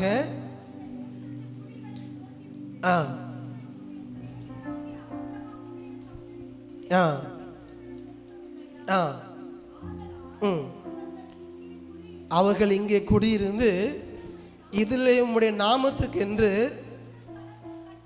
ஒரு பரிசுத்த ஸ்தலத்தை கட்டினார்கள். இந்த 7வது வசனம் 8வது வசனத்தை பார்த்துருப்பீங்கன்னு நினைக்கிறேன். அடுத்து 2வது என்ன சொல்றாரு யோசபாத் ராஜா? முதலாவது தேவன் யாருன்னு சொல்லிட்டாரு. 7வது வசனம் 8வது வசனத்தை வாசிக்கும் பொழுது என்ன சொல்றாரு? பாஸ்டர் நீங்க பிரசங்கம் பண்றீங்களா, நாங்க பிரசங்கம் பண்றோமான்னு கேட்குறீங்களா? 7வது வசனத்தை 8வது வசனத்தை பாருங்க, ஒரு முறை வாசிங்க. எங்கள் தேவனாகிய நீர் உம்முடைய ஜனமாகிய இஸ்ரவேலுக்கு முன்பாக இந்த தேசத்து குடிகளை துரத்தி விட்டு இதை உம்முடைய சிநேகிதனாகிய ஆபிரகாமுடைய சந்ததிக்கு என்றென்றைக்கும் கொடுக்கவில்லையா? ஆதலால் அவர்கள் அங்கே குடியிருந்து இதிலே உம்முடைய நாமத்துக்கு என்று ஒரு பரிசுத்த ஸ்தலத்தை கட்டினார்கள். என்ன சொல்றாரு? எல்லாருமே வாயசைக்கிறீங்க, கேட்க தான் மாட்டேங்குது எனக்கு. அது அங்கே இருக்கிற காரியம். நான் அது நீங்கள் ஃபஸ்ட்டு பாயிண்ட் சொன்னது போல் ஒரே வார்த்தை கேட்குறேன் சொல்லுங்க. ஆமாம், கட்டினாங்கன்னு சொல்கிறாரு. பட் ஓவராலாக ஃபஸ்ட்டு அவர் யாருன்னு சொன்னார். ரெண்டாவது, முன்னாடி தேவன் என்னெல்லாம் செஞ்சுருக்கிறாரு, நம்முடைய முன்னோர்களுக்கு தேவன் என்னெல்லாம் செஞ்சுருக்கிறார், எங்களை வழிநடத்தி வந்த எங்கள் முன்னோர்களுக்கு தேவன் என்னெல்லாம் செய்தார், அதெல்லாம் சொல்கிறார். என்ன சொல்கிறாரு? நீங்கள் அவங்களுக்கு இந்த இடத்த கொடுத்தீங்க, அங்கே ஒரு ஆலயத்தை கட்டினார்கள், அங்கே உண்மை தொழுது கொண்டார்கள் என்று ஃபஸ்ட்டு தேவன் யார் என்று அவர் பார்க்கிறார். ரெண்டாவது, தேவன் என்னெல்லாம் செய்திருக்கிறார், தேவன் என்னெல்லாம் செய்திருக்கிறார். அவர் இந்த இடத்தை ஆபிரகாமுடைய சந்ததிக்கு கொடுத்து அவர்களை இங்கே தங்கியிருக்க பண்ணி குடியிருக்க பண்ணி இந்த இடத்தில் அவருடைய நாமத்துக்கு கொண்டு ஒரு பரிசுத்த ஸ்தலத்தை கட்ட வைத்திருக்கிறார். அப்போ ஆண்டவர் யார் என்று பார்க்கிறோம். அடுத்து ஆண்டவர் நமக்கு என்னெல்லாம் செய்திருக்கிறார். நம்ம இன்றைக்கு கடந்து போகிற இந்த அழுத்தங்கள் நம்முடைய வாழ்க்கையை திரும்பி பார்த்தால் நாமே ஆண்டவருக்கு ஒரு சாட்சிகள் தான். நாம் இன்றைக்கு ஒரு அழுத்தத்தில் கடந்து போய் கொண்டிருக்கலாம், ஆனால் நம்முடைய வாழ்க்கையை திரும்பி பாருங்கள், இதை விட பல சூழ்நிலைகளை நாம் கடந்து வந்திருப்போம். அதிலெல்லாம் ஆண்டவர் நம்ம எப்படியெல்லாம் நடத்தி வந்தார். உங்களுடைய வாழ்க்கையை திரும்பி பாருங்கள். Look back on your own life. உங்கள் வாழ்க்கையே உங்களுக்கு என்னதான் அப்படின்னா ஒரு சாட்சி தான். எத்தனை பேர் விசுவாசிக்கிறீங்க? எத்தனை பேர் ஆமேன்னு சொல்கிறீங்க?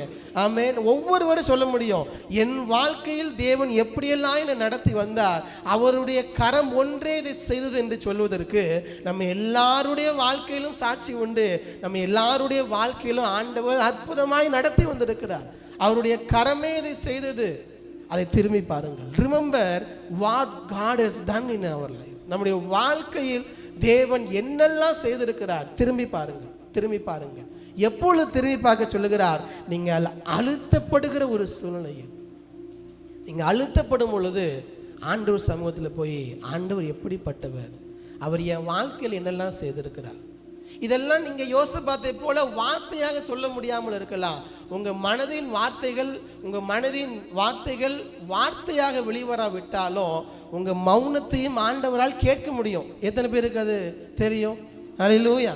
நீங்கள் வார்த்தையினால் சொல்லாவிட்டாலும் பரவாயில்ல, நீங்கள் அமர்ந்திருந்த அழுத்தப்படுகிற சூழ்நிலையில் என் ஆண்டவர் எப்படிப்பட்டவர், எனக்கு அவர் என்னெல்லாம் செய்திருக்கிறார், திரும்பி பாருங்க. ஒவ்வொரு ஸ்டெப்பாக ஆண்டவரோடு நாம் உறவாட முடியும். அந்த சூழ்நிலையில் அந்த நேரத்தில் உட்கார்ந்து formula we cannot pray. Formula நம்ம ஆராதனை ஜெபிப்பது போல எங்கள் நேசிக்கிற அன்பின் பிதாவை இப்படி எல்லாம் நம்ம அந்த நேரத்தில் ஜெபிக்க முடியாது. அழுத்தப்படுகிற சூழ்நிலையில், அந்த அழுத்தப்படுகிற சூழ்நிலையில் ஆண்டவர் எப்படிப்பட்டவர் என்பதை உங்களுடைய மனதில் வைத்து கொண்டே இருங்கள், யோசித்து கொண்டே இருங்கள். எனக்கு என் ஆண்டவர் என்னெல்லாம் செய்திருக்கிறார். என்னுடைய திருமண வாழ்க்கையில் இந்த 10 ஆண்டுகளில், 15 ஆண்டுகளில், 8 ஆண்டுகளில், 20 ஆண்டுகளில், 25 ஆண்டுகள் என்னெல்லாம் செய்திருக்கிறார். திரும்பி பாருங்கள், திரும்பி பாருங்கள்.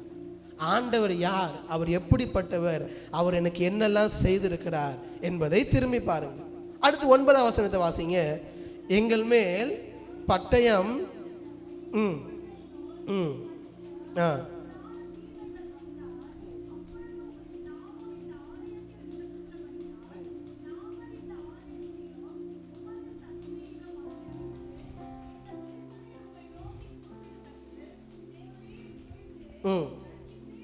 ரட்சிப்பீர் என்று சொல்லி இருக்கிறார்கள். மூன்றாவது நான் சொல்ல விரும்புகிற காரியம், அவர் யார் என்பதை பார்க்கிறோம், அவர் எனக்கு என்னெல்லாம் செய்திருக்கார் என்பதை நினைவு கூறுகிறோம். மூன்றாவது, அந்த யோசபாத் ராஜாவுக்கு ஒன்று சொல்லியிருக்கிறாங்க. என்ன சொல்லியிருக்கிறாங்கன்னா, நீ கொள்ளை வரும் பொழுது, நியாய தண்டனை வரும் பொழுது, பட்டயம் வரும் பொழுது, பஞ்சம் வரும் பொழுது நீ என்ன பண்ணு, இந்த ஆலயத்திலிருந்து தேவனை நோக்கி கூப்பிடு, அப்பொழுது ஆண்டவர் கேட்டு உனக்கு என்ன பண்ணுவார், பதில் தருவார், உன்னை ரட்சிப்பார் என்று அவருக்கு சொல்லி இருக்கிறார்கள் என்று சொல்லுகிறார். அப்போ ஆண்டவர் என்ன வார்த்தையை சொல்லியிருக்கிறாரோ அதை திருப்பி என்ன பண்றார் அப்படின்னா, ஆண்டவரே என்னுடைய முன்பதாக சொல்லியிருக்கிறீர், இந்த மாதிரி கடினமான சூழ்நிலை வரும் பொழுது என்னை நோக்கி பார், நான் உன்னை ரட்சிப்பேன், எனக்கு வார்த்தை தந்திருக்கிறேன். அதை நான் இன்னொரு வார்த்தையாக மாற்றிக்கொள்ளுகிறேன். வார்த்தைக்கு பதிலாக, ஆண்டவரே நீர் எங்களுக்கு வாக்குத்தத்தம் தந்திருக்கிறீர், இப்படிப்பட்ட சூழ்நிலையை நான் கடந்து செல்லும் பொழுது நீர் எங்களை ரட்சிப்பீர் என்று எங்களுக்கு வாக்குத்தத்தம் தந்திருக்கிறீர். அதை திருப்பி என்ன பண்றார் யோசபாத் ராஜா சொல்லுகிறார், கொள்ளனை வரும்பொழுது எங்களை ரட்சிப்பர் என்று எங்களுக்கு வாக்குத்தத்தம் தந்திருக்கிறீர், எங்களுக்கு பட்டயம் வரும்பொழுது எங்களை ரட்சிப்பர் என்று வாக்குத்தத்தம் தந்திருக்கிறீர். அதை மீண்டுமாக தேவ சமூகத்தில் அறிக்கை எடுக்கிறார். நம்முடைய வாழ்க்கையில் வேதாகம் முழுவதும் எடுத்துக்கொண்டிருக்கிறது என்று சொன்னால், முழு வேதாகமத்திலும் நான் ஒரு இதில் பார்க்கும் பொழுது கிட்டத்தட்ட 7000த்திற்கும் அதிகமான வாக்குத்தத்தங்கள் வேதாகமத்தில் இருக்கிறதா. எவ்வளோ இருக்குதா? 7000 வாக்குத்தத்தங்கள் இருக்குதா நாம் எல்லாரும் சுதந்திரித்துக் கொள்வதற்கு. அப்போ ஆண்டவர் நமக்கு என்ன வாக்குத்தத்தத்தை தந்திருக்கிறார்? உங்க வாழ்க்கையிலே ஆண்டவர் இதெல்லாம் உனக்கு செய்வேன்னு சொல்லியிருக்கிறாரா? இதெல்லாம் உடைய வாழ்க்கையில் தருவேன் என்று சொல்லியிருக்கிறாரா? அந்த வாக்குத்தத்தங்களை ஆண்டவரத்தில் சொல்லுங்க.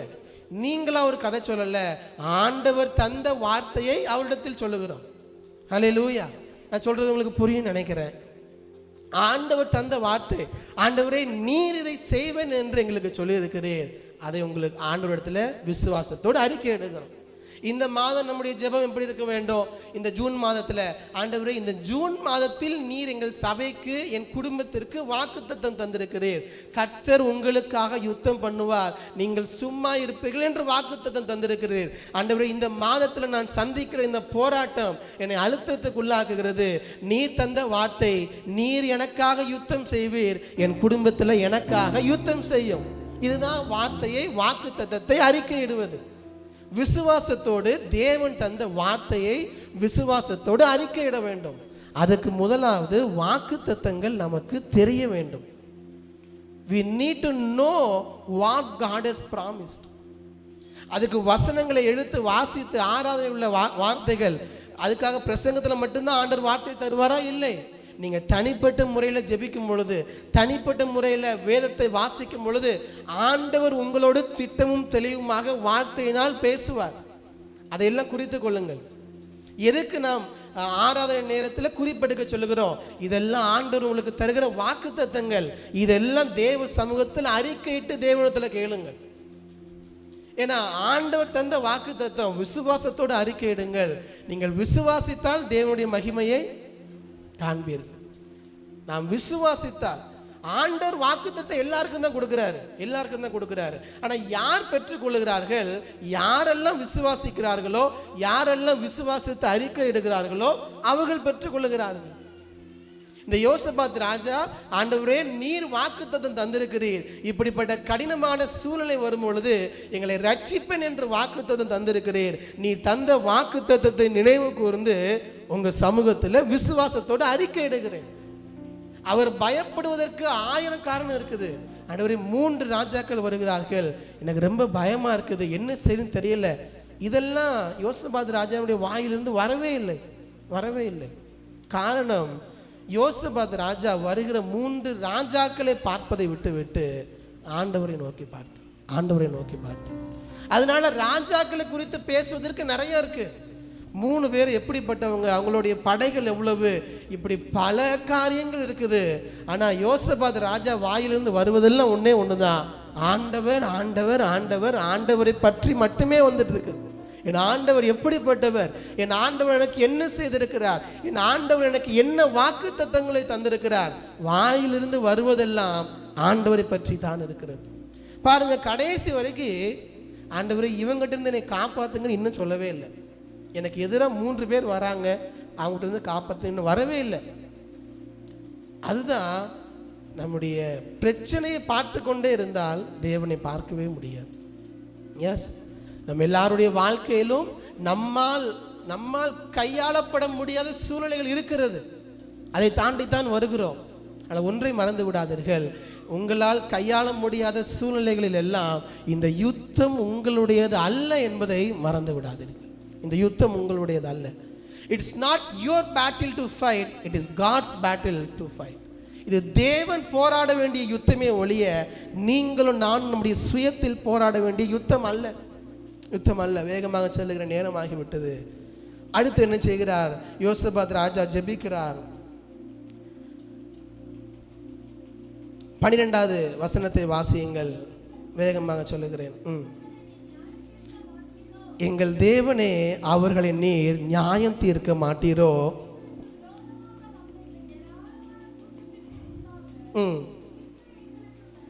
எங்களுக்கு பலன் இல்லை, நாங்கள் செய்ய வேண்டியது இன்னதென்று எங்களுக்கு தெரியவில்லை, ஆகையால் எங்கள் கண்கள் உம்மையே நோக்கி கொண்டிருக்கிறது என்றான். அந்த ஜெபத்தினுடைய கடைசி பகுதி என்னன்னா, ஆண்டவர் யாருன்னு பார்த்தாரு, ஆண்டவர் என்னெல்லாம் செஞ்சிருக்கிறாருங்கிறத சொல்றாரு, ஆண்டவர் தந்த வாக்கு தத்தங்கள் எல்லாம் அறிக்கை எடுக்கிறார். எல்லாத்தையும் சொல்லிட்டு கடைசி நீங்கள் 10, 11 அதே அதனுடைய தொடர்ச்சி தான் 12. 10, 11, 12 இதனுடைய தொடர்ச்சி தான். 12வது வசனத்தை தான் அந்த ஜெபத்தினுடைய முடிவு, யோசபாத் ராஜாவினுடைய ஜெபத்தினுடைய முடிவு. அந்த ஜெபத்தை எப்படி யோசபாத் ராஜா முடிக்கிறார் நன்றாக கவனியுங்கள். யோசபாத் ராஜா சொல்லுகிறார், எங்களுக்கு விரோதமாக இந்த ஏராளமான கூட்டத்திற்கு முன்பாக நிற்க எங்களுக்கு பலன் இல்லை, நாங்கள் செய்ய வேண்டியது இன்னதென்று எங்களுக்கு தெரியவில்லை, ஆகையால் எங்கள் கண்கள் உம்மையே நோக்கி கொண்டிருக்கிறது என்றார்.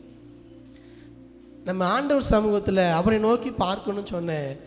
அவரை நோக்கி பார்க்கும் பொழுது நம்முடைய ஜெபத்தில் நாம் சொல்ல வேண்டிய ஒன்றே ஒன்று என்ன அப்படின்னா, ஆண்டவரே எனக்கு எதிராக இருக்கக்கூடிய இந்த அழுத்தத்தை மேற்கொள்வதற்கு கையாளுவதற்கு எனக்கு பலன் இல்லை, என்னால் முடியவில்லை.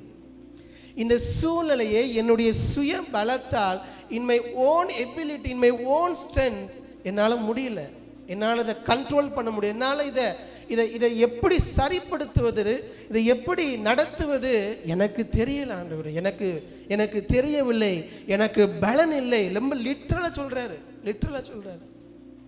இது நாம் வாசிக்கும் போது சாதாரணமாக இருந்தாலும் ஒரு ராஜா இந்த வார்த்தையை சொல்லுகிறார் என்றால் ஜனங்கள் எல்லாம் எப்படி இருப்பாங்க? எனக்கு இதில் என்ன செய்யணும் தெரியல, இதை எப்படி கையாளணும் தெரியலங்கிறாரு. தன்னுடைய மனதில் இருக்கிற நிலையை அப்படியே ஆண்டவரிடத்தில் கொண்டு செல்லுகிறார். எந்த ஒளிவு மறைவும் இல்லை. யார் பார்க்கிறார்கள் டசன்ட் மேட்டர். ஜனங்கள்லாம் பார்க்குறாங்க, எனக்கு பலன் இல்லை, என்னால் முடியல, தெரியலன்னு சொன்னால் ராஜாங்கிற மரியாதையே எனக்கு இருக்காது. நினச்சிருக்கலாம் யோசபாத் ராஜா, நினச்சிருந்தா. அவருக்கு ஜனங்கள் பார்க்குறாங்கலாம் கேள்வி இல்லை, கர்த்தரை நான் பார்க்குறேன், என் மனசில் என்ன இருக்கோ அப்படியே ஆண்டவர்கிட்ட சொல்லிடுறேன், அதுதான் எனக்கு நல்லது, அதுதான் நமக்கு நல்லது. அவர் யார் பார்க்கிறார்கள் என்பதெல்லாம் அவருக்கு கேள்வி அல்ல. அங்கே போர் தளபதிகள் இருக்கலாம், அரண்மனையில் எல்லாரும் இருக்கலாம், ஜனங்கள் எல்லாம் இருக்கிறாங்க, எல்லாரும் ஜெபிக்கிறார்கள். ஆனால் யோசபாத் ராஜா தன்னுடைய மனதில் உள்ள எல்லாவற்றையும், எல்லா அழுத்தங்களையும் அப்படியே 100% ஒளிவு மறைவு எதுவும் இல்லாமல் நேரடியாக தேவனிடத்தில் சொல்லுகிறார். ஆண்டவரே இதை கையாளக்கூடிய பலன் எனக்கு இல்லை, எனக்கு என்ன செய்ய வேண்டும் என்று தெரியவில்லை, எங்கள் கண்கள் உம்மையே நோக்கி கொண்டிருக்கிறது. அல்லேலூயா. அந்த வசனத்தை மட்டும் எல்லாம் சேர்ந்து சொல்லுவோமா? ஆண்டவரே இந்த நாங்கள் செய்ய வேண்டியது இன்னதென்று எங்களுக்கு தெரியவில்லை, எங்கள் கண்கள் உம்மையே நோக்கி கொண்டிருக்கு. அதுக்கு முன்னாடி இன்னொரு வார்த்தையும் சேர்த்து சொல்றாரு, இவர்களுக்கு முன்பாக நிற்க எங்களுக்கு பலன் இல்லை, செய்ய வேண்டியது இன்னதென்று தெரியவில்லை, எங்கள் கண்கள் உண்மையே நோக்கி இருக்கு. இந்த 3 வார்த்தை நம்முடைய உண்மையான ஜெபமாக இருக்கட்டும். எங்களுக்கு நிற்க பலன் இல்லை, என்ன செய்வதென்று தெரியவில்லை, எங்கள் கண்கள் உண்மையை நோக்கி இருக்கு.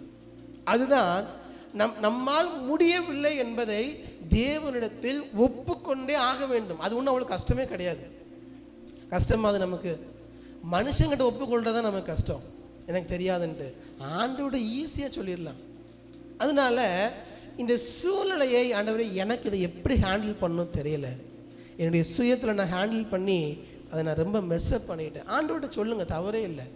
என்னுடைய பிள்ளைகளை எப்படி ஹேண்டில் பண்ணுன்னு தெரியல, என்னுடைய சுயத்தில் ஹேண்டில் பண்ணி நிறைய மெஸ்அப் பண்ணிட்டேன். இந்த ஃபினான்ஷியல் கிரைசிஸை எப்படி ஹேண்டில் பண்ணுறேன்னு தெரியல, என்னுடைய சுயத்தில் முயற்சி பண்ணி நான் இன்னும் அதை பெருசாகிட்டேன். இந்த இந்த இந்த இந்த ஒர்க் ப்ரெஷரை எப்படி ஹேண்டில் பண்ணுன்னு தெரில, நிறைய பேரிடத்துல தேவையில்லாமல் கோவப்பட்டுட்டேன், நிறைய பேரிடத்துல தேவையில்லாமல் டென்ஷன் ஆகிறேன், ஸ்ட்ரெஸ் ஆகிறேன், என்னுடைய பிஹேவியரே ஸ்பாயில் ஆகுது. ஆண்டவரிடத்துல உங்கள் மனசில் என்ன இருக்குதோ அப்படியே சொல்லுங்கள். என்னுடைய குடும்ப உறவை எப்படி ஹேண்டில் பண்ணுறதுன்னு தெரில, என் கணவனை எப்படி ஹேண்டில் பண்ணுறதுன்னு தெரில, என்னுடைய மனைவியை எப்படி ஹேண்டில் பண்ணுறதுன்னு தெரில, அதனால என்னுடைய சுயத்தில் பல தவறுகள் செய்துட்டேன். ஆண்டவரிடத்தில் உங்களுடைய நிலையை அப்படியே கொண்டு செல்லுங்கள். எந்த தவறும் இல்லை. நீங்கள் சொல்லாட்டாலும் ஆண்டவருக்கு எல்லாமே தெரியும். ஆனால் ஆண்டவர் ஏன் எதிர்பார்க்கிறார்னா, நீங்கள் எப்போ என்னிடத்தில் பலன் இல்லை என்பதை உணர்கிறீர்களோ அப்போ தான் தேவன் தருகிற பலனையும் உங்களால் உணர முடியும். ஹல்லேலூயா.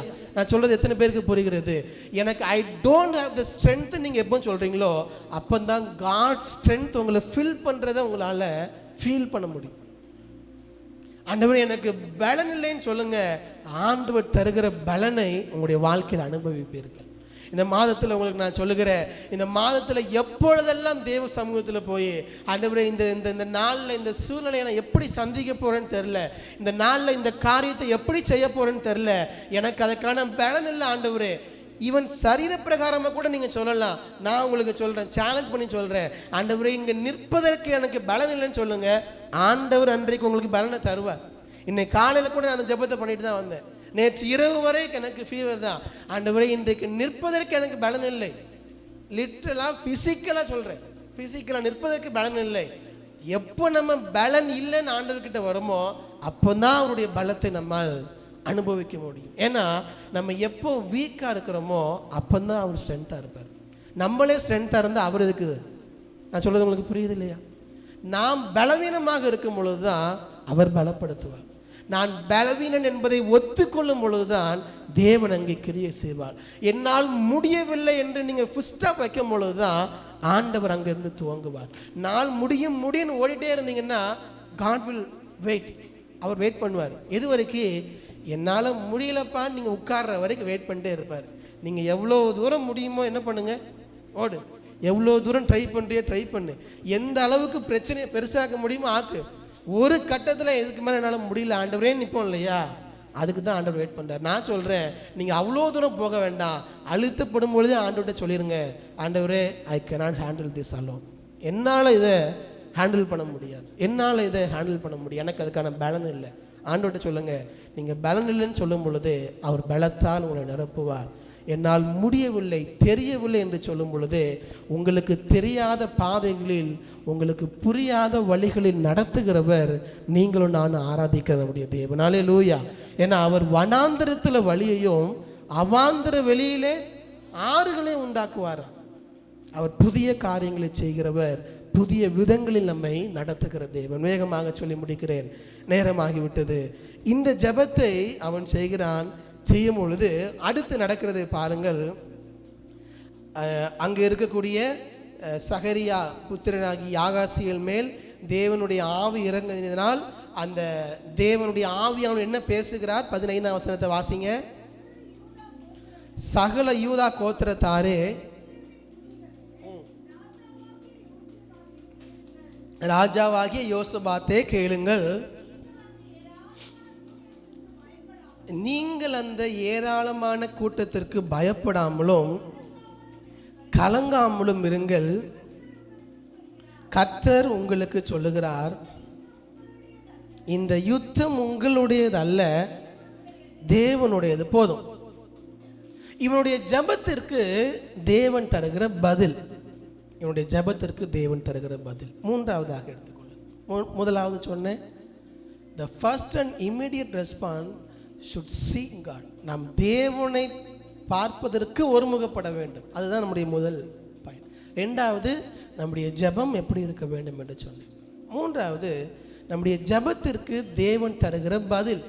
கதை நேரமில்லை, இதோடு கூட நான் முடித்து விடுகிறேன். வாய்ப்பு இருந்தால் அடுத்த காரியங்களை பார்க்கலாம். அந்த ஜெபத்திற்கு தேவன் தருகிற பதில் 15ஆவது வசனத்தில் சொல்லியிருக்கிறார்.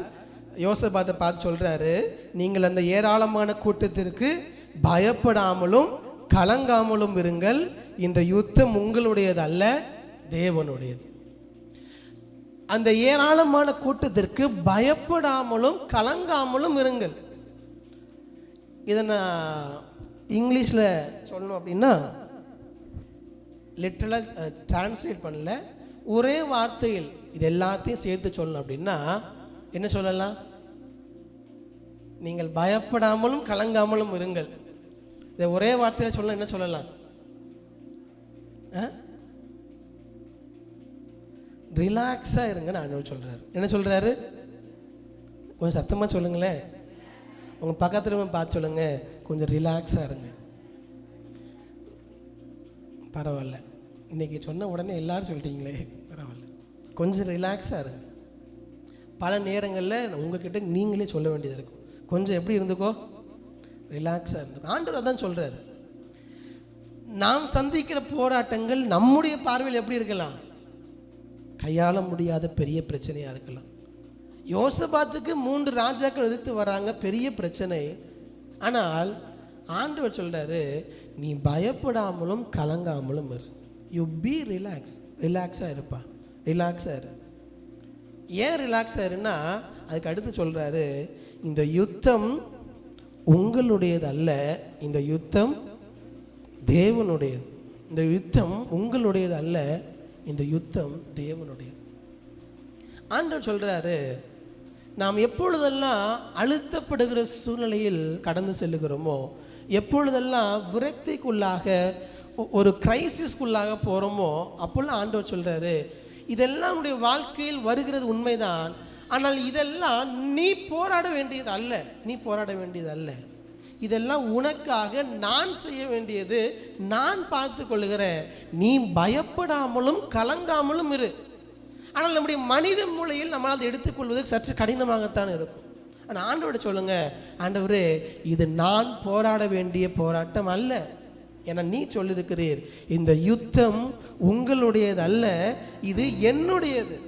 ஏன்னா பல நேரங்களில் நாம் ஆண்டவரை போல நாம் மாறி விடுகிறோம். இதை நம்ம தான் பண்ணணும், இதை அப்படி பண்ணணும், இதை அப்படி பண்ணணும். இல்லை, நம்ம ஒன்றுமே பண்ணாட்டாலும் எல்லாம் என்ன பண்ணிட்டு தான் இருக்கும், நடந்துட்டு தான் இருக்கும். சில நேரங்களில் பார்த்தோன்னா இந்த உலகமே சுற்றுறதுக்கு காரணம் நம்ம தான் நினச்சிப்போம். அப்படி நம்ம சொல்லாட்டாலும் யோசிச்சு பாருங்க, நம்ம ஒருத்தர் இல்லாட்டி இந்த உலகம் சுற்றுறது நிற்க போதா? நம்ம ஒருத்தர் இல்லாட்டி இந்த சர்ச்சு நீங்கள் ஸ்டாப் ஆக போகுதா? யார் இல்லாட்டாலும் எதுவுமே நிற்க போகிறதே இல்லை, எவ்வளோ பெரிய ஆளாக இருந்தாலும். அப்போ ஒன்று புரிஞ்சுக்கோங்க, நம்ம கையில் எதுவுமே கிடையாது. we cannot control anything. நம்மளால் எதையாவது கண்ட்ரோல் பண்ண முடியுமா? ஆனால் பல நேரங்கள் நம்ம எல்லாத்தையும் கண்ட்ரோல் பண்ண ட்ரை பண்ணுவோம். நம்மளால் எதையுமே கண்ட்ரோல் பண்ண முடியாது. ஒன்றை தவிர, நான் எப்போதும் சொல்கிறது, ஒன்றை மட்டும் தான் நம்மளால் கண்ட்ரோல் பண்ண முடியும். எதை? நம்மளுடைய பிஹேவியர். நான் எப்படி இருக்குங்கிறத மட்டும்தான் நம்மளால் கண்ட்ரோல் பண்ண முடியும். வேற எதையுமே நம்மளால் கண்ட்ரோல் பண்ணவே முடியாது. ஆனால் நாம் நினைத்து கொள்ளுகிறோம், நம்ம இதை செய்யணும், அதை செய்யணும், நம்ம இதை செய்யலைன்னா அப்படி ஆயிடும், அதை செய்யலைன்னா இப்படி ஆயிடும். நீங்கள் ஒன்றுமே செய்யாட்டாலும் எல்லாமே நடக்க தான் செய்யும். ஆண்டவர் எல்லாத்தையும் செய்ய தான் செய்வார். ஃப்ளைட்டில் உட்காந்துட்டு பல நேரங்களில் நம்ம 2 கையையும் இப்படி அடிச்சுட்டே இருந்தால் தான் ஃப்ளைட்டு பறக்கணும்னு நினச்சிட்டு இருந்தோன்னா நம்மளை போல என்ன கிடையாது, முட்டாள் ஒருத்தரும் கிடையாது. ஃப்ளைட்டு நம்ம என்ன பண்ணாலும் ஃப்ளைட்டு பறந்துட்டு தான் இருக்கும். ஆண்டவர் என்ன பண்ணுவார், சரி கை வலிக்கிற வரைக்கும் என்ன பண்ணு, அடிச்சுக்கோ. ஒரு 45 நிமிஷம் நம்ம என்ன பண்ணலாம், பறவை மாதிரி அடிச்சுட்டே இருக்கலாம். அடுத்து கை வலிக்கும்போது உட்காருவோம். ஆனால் ஃப்ளைட் இப்படி தான் இருக்கும், போய்கிட்டே தான் இருக்கும். எதுக்கு இந்த எக்ஸாம்பிள் சொல்கிறேன்னா, இதே போல தான் பல பிரச்சனை இல்லை. நீங்கள் கையை வச்சு பறக்காட்டாலும் போயிட்டே தான் இருப்பீங்க. நீங்கள் உங்கள் பலத்தில் அடித்து சோர்ந்து போகாமல் நீங்கள் பயப்படாமலும் கலங்காமலும் இருங்கள். நீங்கள் சிறகடிக்க வேண்டாம், நீங்கள் கையை வச்சுட்டு என்ன பண்ண வேண்டாம், பறக்க வேண்டாம். ஆண்டவரே உங்களை என்ன பண்ணுவார், கொண்டு செல்வார். ஆண்டவரே காரியங்களை நடத்துவார். இந்த யுத்தம் உங்களுடையது அல்ல, இது கர்த்தருடையது. நீங்கள் எதெல்லாம் உங்கள் சுய பலத்தினால் ட்ரை பண்ணிட்டு இருக்கிறீங்க, ஆண்டவரத்தில் யோசிச்சு பாருங்க. உங்களுடைய சுய பலத்தினால் எதுலெல்லாம் நீங்கள் உங்கள் கை வலிக்க ட்ரை பண்ணிட்டு இருக்கிறீங்க. ஆண்டவர் சொல்ற, நீ நிப்பாட்டுப்பா, நீ இரு. நீ ஒன்றும் செய்யாமல் இருக்கிறதுனால எதுவும் மாறப்போகிறது கிடையாது. நான் பார்த்து கொள்ளுகிறேன், நான் எல்லாவற்றையும் பார்த்து கொள்ளுகிறேன். நீங்கள் பின்னாடி உள்ளெல்லாம் இப்போ விளக்கி காட்டுவதற்கு நேரம் இல்லை. 8:15 ஆகிவிட்டது, ஜெபித்து முடிக்கிறேன். நீங்கள் பின்னாடி திரும்பி பார்த்தீங்கன்னா, யோசபாத் ராஜா ஒருத்தர் மேலே கூட கை வைக்கல. ஆனால் யுத்தம் எல்லாம் மாறி போனது. ஒரு பெரிய அழுத்தத்தில் இருந்த யுத்தம் ஒரு பெரிய ஆசீர்வாதமாக மாறி போனது. அதைத்தான் என்ன சொல்கிறாரு, பெராக்கா. எத்தனாவது வசனத்தில் இருக்குது, எத்தனை?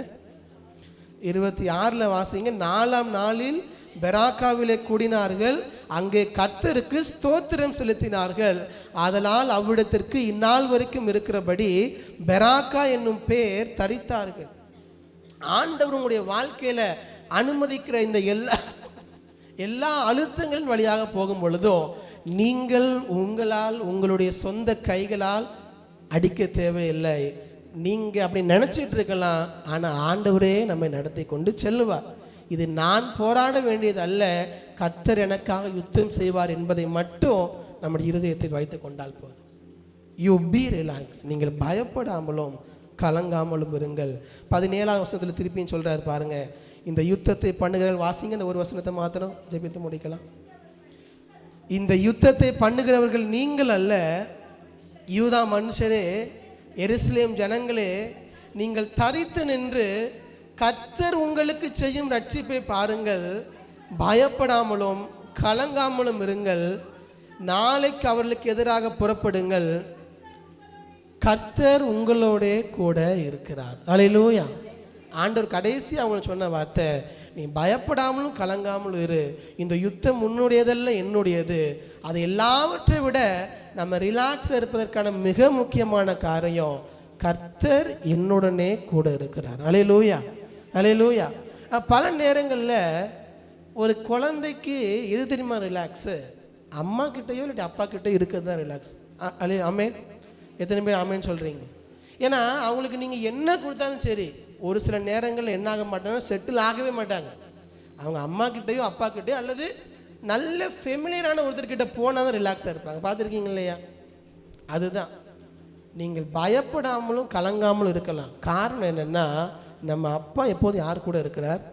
நம்ம கூடவே இருக்கிறார். அதனால் நாம் கலங்க தேவையில்லை. அல்லேலூயா. எல்லாரும் இருக்கிற இடங்களில் கண்களை மூடி எலும்பி நின்று தேவ சமூகத்தை பார்த்து, ஆண்டவரே நீர் என்னோடு கூட இருக்கிறீர், நான் பயப்பட கலங்க தேவையில்லை. ஆண்டவரத்தில் சொல்லுங்களேன், எங்களுடைய பரம தகப்பனாகிய நீர் என்னோடு கூட இருக்கிறீர். அல்லேலூயா. என்னுடைய இருதயத்தின் ஏக்கமெல்லாம் அறிந்திருக்கிறீர். இந்த யுத்தம் என்னுடையதல்ல. உங்களுடைய இருதயத்தில் எது அழுத்தி கொண்டிருக்கிறது? ஆண்டவர்கிட்ட சொல்லுங்க, ஆண்டவரை எதிர்பாராத இந்த அழுத்தங்கள் நான் போராட தேவையில்லை. இந்த யுத்தம் உங்களுடையதல்ல, இது கர்த்தருடையது. இது கர்த்தருடையது. நீங்கள் பயப்படாமலும் கலங்காமல் இருங்கள். கர்த்தர் உங்களுக்காக யுத்தம் செய்வார். நீங்கள் நின்று கொண்டு கர்த்தர் உங்களுக்கு இன்றைக்கு செய்யும் ரட்சிப்பை பாருங்கள். கர்த்தர் உங்களோடு கூடவே இருக்கிறார். அல்லேலூயா. நன்றி ஆண்டவரே. என்னேக்கமெல் மைனர்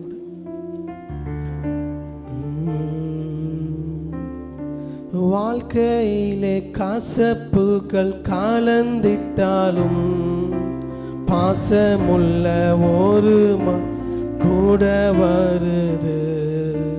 வாழ்க்கையிலே கசப்புகள் கலந்திட்டாலும் பாசமுள்ள ஒரு கூட வருது. என்னேக்கமெல்லாம் என் தேவன் தீர்ப்பா, சந்தோஷம் நான் காணும். அல்லேலூயா. என்னேக்கமெல்லாம் என் தேவன் தீர்ப்பா, சந்தோஷம் நான் காணுவேன். அன்பான தேவன் என்னோடு வருவார், அது போதும் என் வாழ்விலே. அன்பான தேவன் என்னோடு வருவார், அது போதும் என் வாழ்விலே. ஆண்டவரத்தில் சொல்லுங்க, நம்ம அழுத்தப்படுகிற சூழ்நிலை எல்லாம் நாம் பயப்படவும் கலங்கவும் தேவையில்லை. காரணம், அவர் நம்மோடு கூட இருப்பதினால், அவர் நம்மோடு கூட வருவதினால், அவர் நமக்காக யுத்தங்களை செய்வதினால் நாம் பயப்பட தேவையில்லை, கலங்க தேவையில்லை. கர்த்தர் செய்கிற யுத்தத்தை நீங்கள் நின்று கொண்டு அவர் நமக்கு செய்யும் ரட்சிப்பை காண தேவன் இந்த மாதத்தில் நமக்கு கிருபை செய்வாராக. ஆண்டவரே, நீர் அப்படியாக நடத்த போகிற தயவுக்காக உமக்கு நாங்கள் நன்றி செலுத்துகிறோம். ஆண்டவரே, இது அப்படியே எங்களுடைய சபையை நடத்த போதுமானவராக இருக்கிறீர் அப்பா. ஒருவருக்கே எங்களுடைய நன்றிகளை செலுத்துகிறோம், நன்றி செலுத்துகிறோம் அப்பா. ஆராதனைக்கு வந்த ஒவ்வொருவரையும் பெயர் பெறாய் ஆசீர்வதிப்பீராக, பலப்படுத்துவீராக, சகாயம் செய்வீராக. எதிர்நோக்கி இருக்கிற புதிய மாதத்தில் எல்லா குடும்பங்களுக்காக நாங்கள் ஜெபிக்கிறோம். இந்த புதிய மாதத்தில் தேவைகள் எல்லாம் சந்தித்து எல்லா குடும்பங்களையும் அற்புதமாய் அதிசயமாய் வழி நடத்துவீராக. உங்கள் கிருபையின் கரத்திலே தாழ்த்தி தருகிறோம். இயேசு கிறிஸ்துவின் நாமத்தில் ஜெபிக்கிறோம் எங்கள் ஜீவன் நல்ல பிதாவே, ஆமென். நாம் எல்லாம் சேர்ந்து சொல்லுவோம். பரிசுத்த நாமத்தை ஸ்தோத்திரி. என் ஆத்மாவே கர்த்தரை ஸ்தோத்திரி. கர்த்தர் செய்த சகல உபகாரங்களையும். ஆமென் ஆமென். நம்முடைய கர்த்தராகிய இயேசு கிறிஸ்துவின் கிருபையும் பிதாவாகிய தேவனுடைய அன்பும் பரிசுத்த ஆவியானவருடைய அன்யோன்யமும் ஐக்கியமும் சந்தோஷமும் சமாதானமும் நம் அனைவரோடும் சகல பரிசுத்தவான்களோடும் அவருடைய வருகை நாட்பரியந்தம் என்றென்றும் இருப்பதாக.